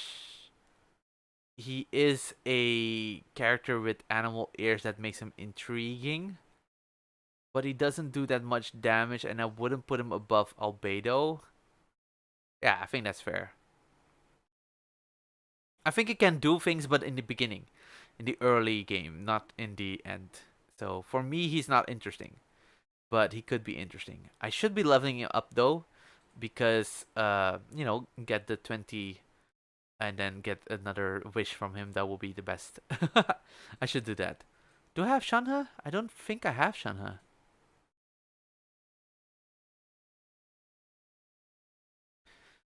Yeah, so I can't really talk about Shanha. I've used her a few times, but I don't think it's like her story is very interesting though. I think I will break my rule a little bit and say she is a she's definitely on the same level as Eula, and I think she would be a bit more interesting than Eula, because of course they are the same kind of character. So it makes sense to put them right next to each other, and her story is just really sad and insane, and it's interesting how she lives her life through the current situation, the current world actually. Yunjin, what an interesting character, right? Like so specific, has two voice actors. Um, does she have a voice actor in the English version? Does she have two voice actors? I don't know that actually.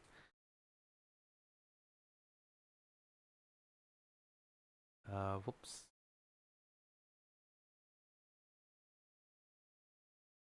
Here.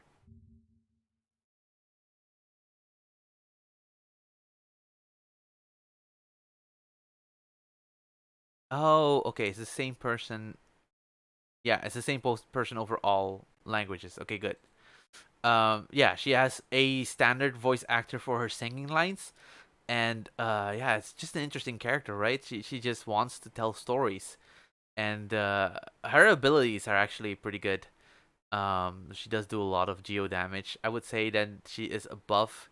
She's definitely above Albedo. Um,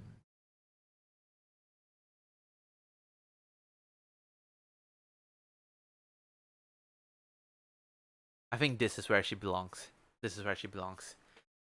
She's not more interesting than Rosaria, is she not? Let me think.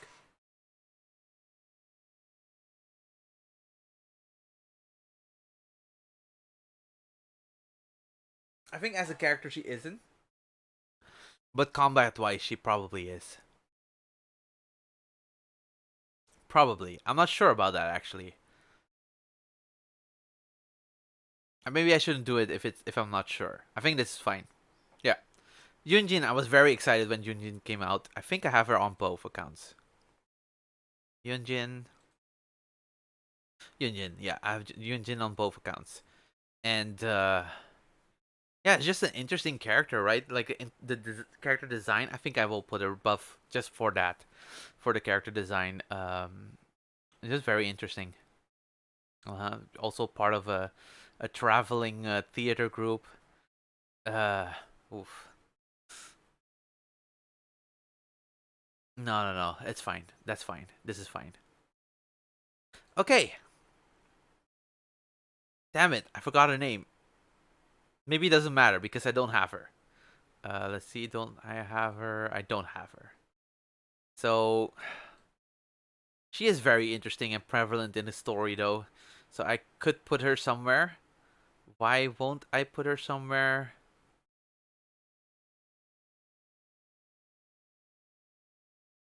I think I should at least put her somewhere. Her abilities are also pretty good, but I haven't had enough practice with it. And I don't know how she scales up with artifacts. I think I will put her here. In the low part of A, because I just don't know. Not true. I will put her. Actually, there's fine. Next to Keiching. I don't know if she's better than Keiching damage wise, but in story, she is not more interesting than Keiching, in my opinion, because she is a very mysterious and kind of conniving character. Sometimes, you don't even know if she's being good or not. She does help out a lot, but that makes her kind of like a wishy-washy kind of character. You don't know really know. With Kitching, you kind of know because she has a strong grip on what she believes. Ayato, while I don't have him, I will put him in here.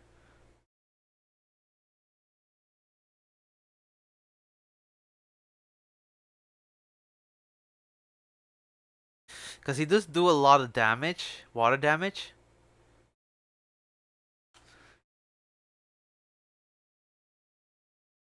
But is he interesting as a character? He's also one of those, like, calculating, knows too much kind of characters.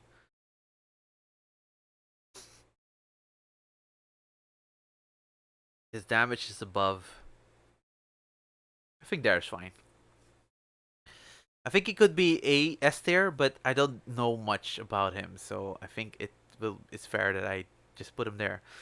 I think it's fair to put these here because they're not out yet, and we did see her in the Chasm story. I have not seen her yet anywhere, so I'm not sure about her, and I don't know how she works. I just don't know. So I forgot also what her name was. Their names are already like released. I don't think they are also in the list on the wiki. Now that I think about it.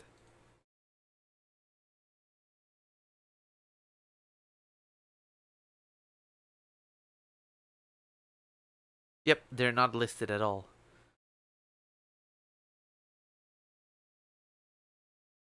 Okay, so what's this? Ah, that's fine. Okay. So yeah, that's I don't know what this is. Whatever.